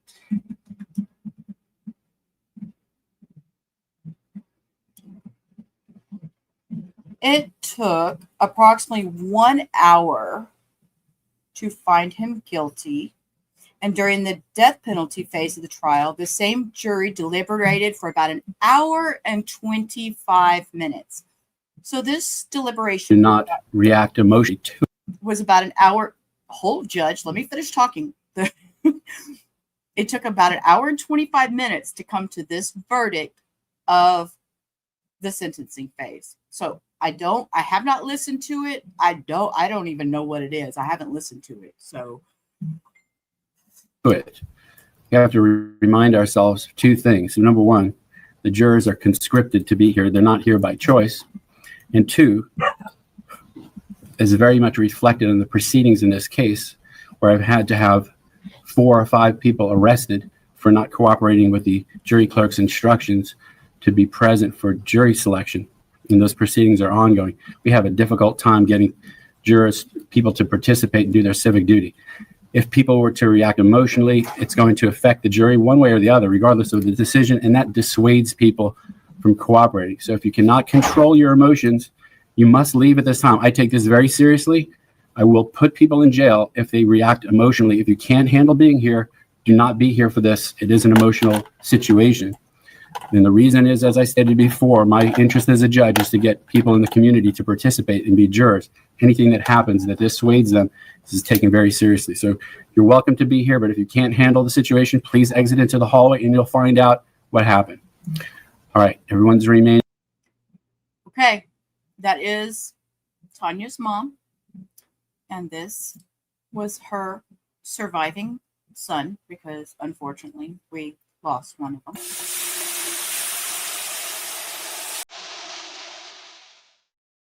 And that was the wrong one. Try again, Sheila.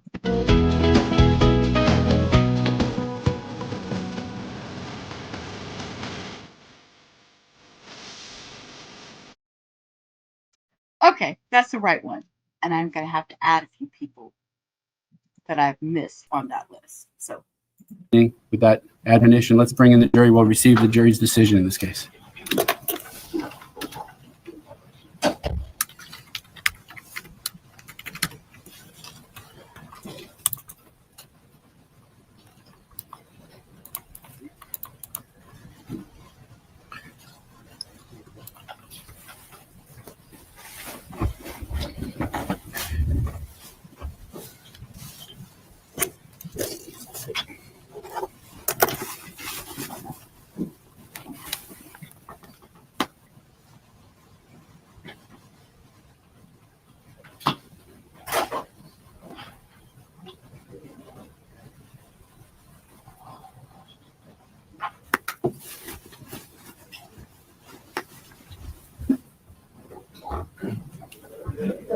All right, the jury is entering.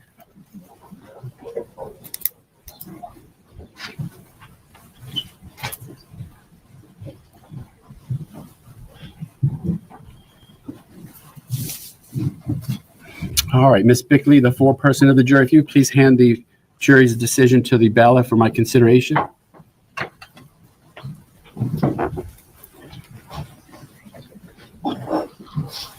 Shall we remain standing at this table? Yes, please, actually. Let me review the verdict.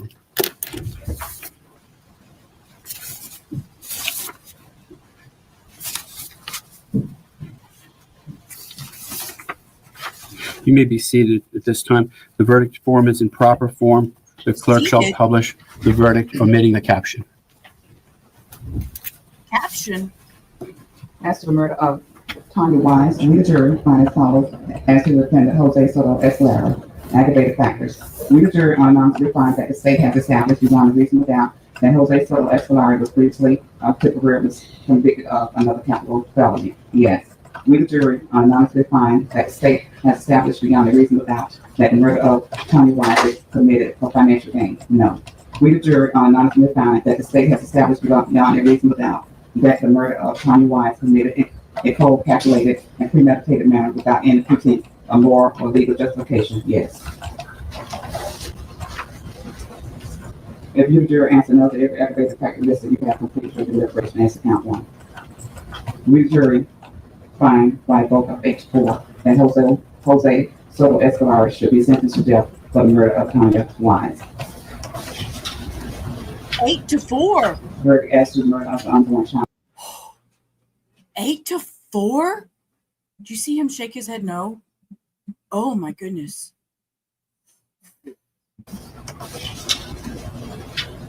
Yes, sir. You Verdict did as to the that. murder of the unborn child of Tania Wise. Aggravated factors. We, the jury, unanimously find that the state has established beyond a reasonable doubt that Jose Soto Escalera was previously convicted of another capital felony. Yes. We, the jury, unanimously find that the state has established beyond a reasonable doubt that the murder of the unborn child of Tania Wise was committed for financial gain. No. We, the jury, unanimously find that the state has established beyond a reasonable doubt that the murder of the unborn child of Tania Wise was committed in a cold, calculated, and premeditated manner without any pretense of moral or legal justification. Yes. We, the jury, unanimously find that the state has established beyond a reasonable doubt that the unborn child of Tania Wise was a person less than 12 years of age. Yes. If you, the jury, answer no to every aggravated factor listed, you have completed your deliberation. We, the jury, find by a vote of 8-4 that Jose Soto Escalera should be sentenced to death for the murder of the unborn child of Tania Wise. Dated this 25th day of September 2025. Foreperson, Bickley. Please be seated. I will poll the jury this time. Ms. Busa, does the decision announced by the clerk accurately reflect the jury's decision? Yes. Ms. Sedano, does the decision announced by the Oh. Okay. to get them to me a bit earlier than that, just so I can ponder them before I, come to court if I have questions. But either way is fine. There's really no set procedure. There also gives you the opportunity to present further evidence by the defense at that time. Wow. Okay. I had one interview pulled, but I later found out that it was before. It was an interview with his mom. Yes, 8-4. I looked and there was a interview with the mom, but I later realized that it was before. It was after the verdict, before the death penalty phase, so it's really kind of irrelevant. We did get to see Tania's mom already, so wow. And it's 8-4, and that's two death penalty sentences with both votes, 8-4. So there must have been 4 people on that jury that was like, nah, we don't like death penalty. We can't do that or whatever. I find that totally interesting, but that is enough in Florida to impose that sentence. Amazing. I had no clue what the outcome was going to be. I knew that it was a death penalty. That's what it was up for. So, wow. So for both, so justice for Josiah and justice for Tania. I'm okay with that verdict. I am good with that. I'm going to go take care of my dogs. We have a new trial starting tomorrow. We will get into that tomorrow. I will put it all together. And as you know, we'll have very short, how did we get here? And we will do, they had opening statements today, and that's all they got done. So we will start with the how did we get there, opening statements, and then we will get into their first witness, which is actually not supposed to be till tomorrow. But you know how we like to speed trial and everything. So we skip through all the breaks and all that fun stuff. So with that, I will have that all put together and we'll start that tomorrow. So until then, I will see y'all tomorrow. Go spend time with your families, watch the clouds roll by, catch some sunshine, touch some grass. Know you are loved. You are special. Till tomorrow, peace. Rubber out. Y'all have a great, great rest of your night. Thank you for being here. And as always, I appreciate every one of you. Life's a ride on a rickety old track, holding on tight, never looking back.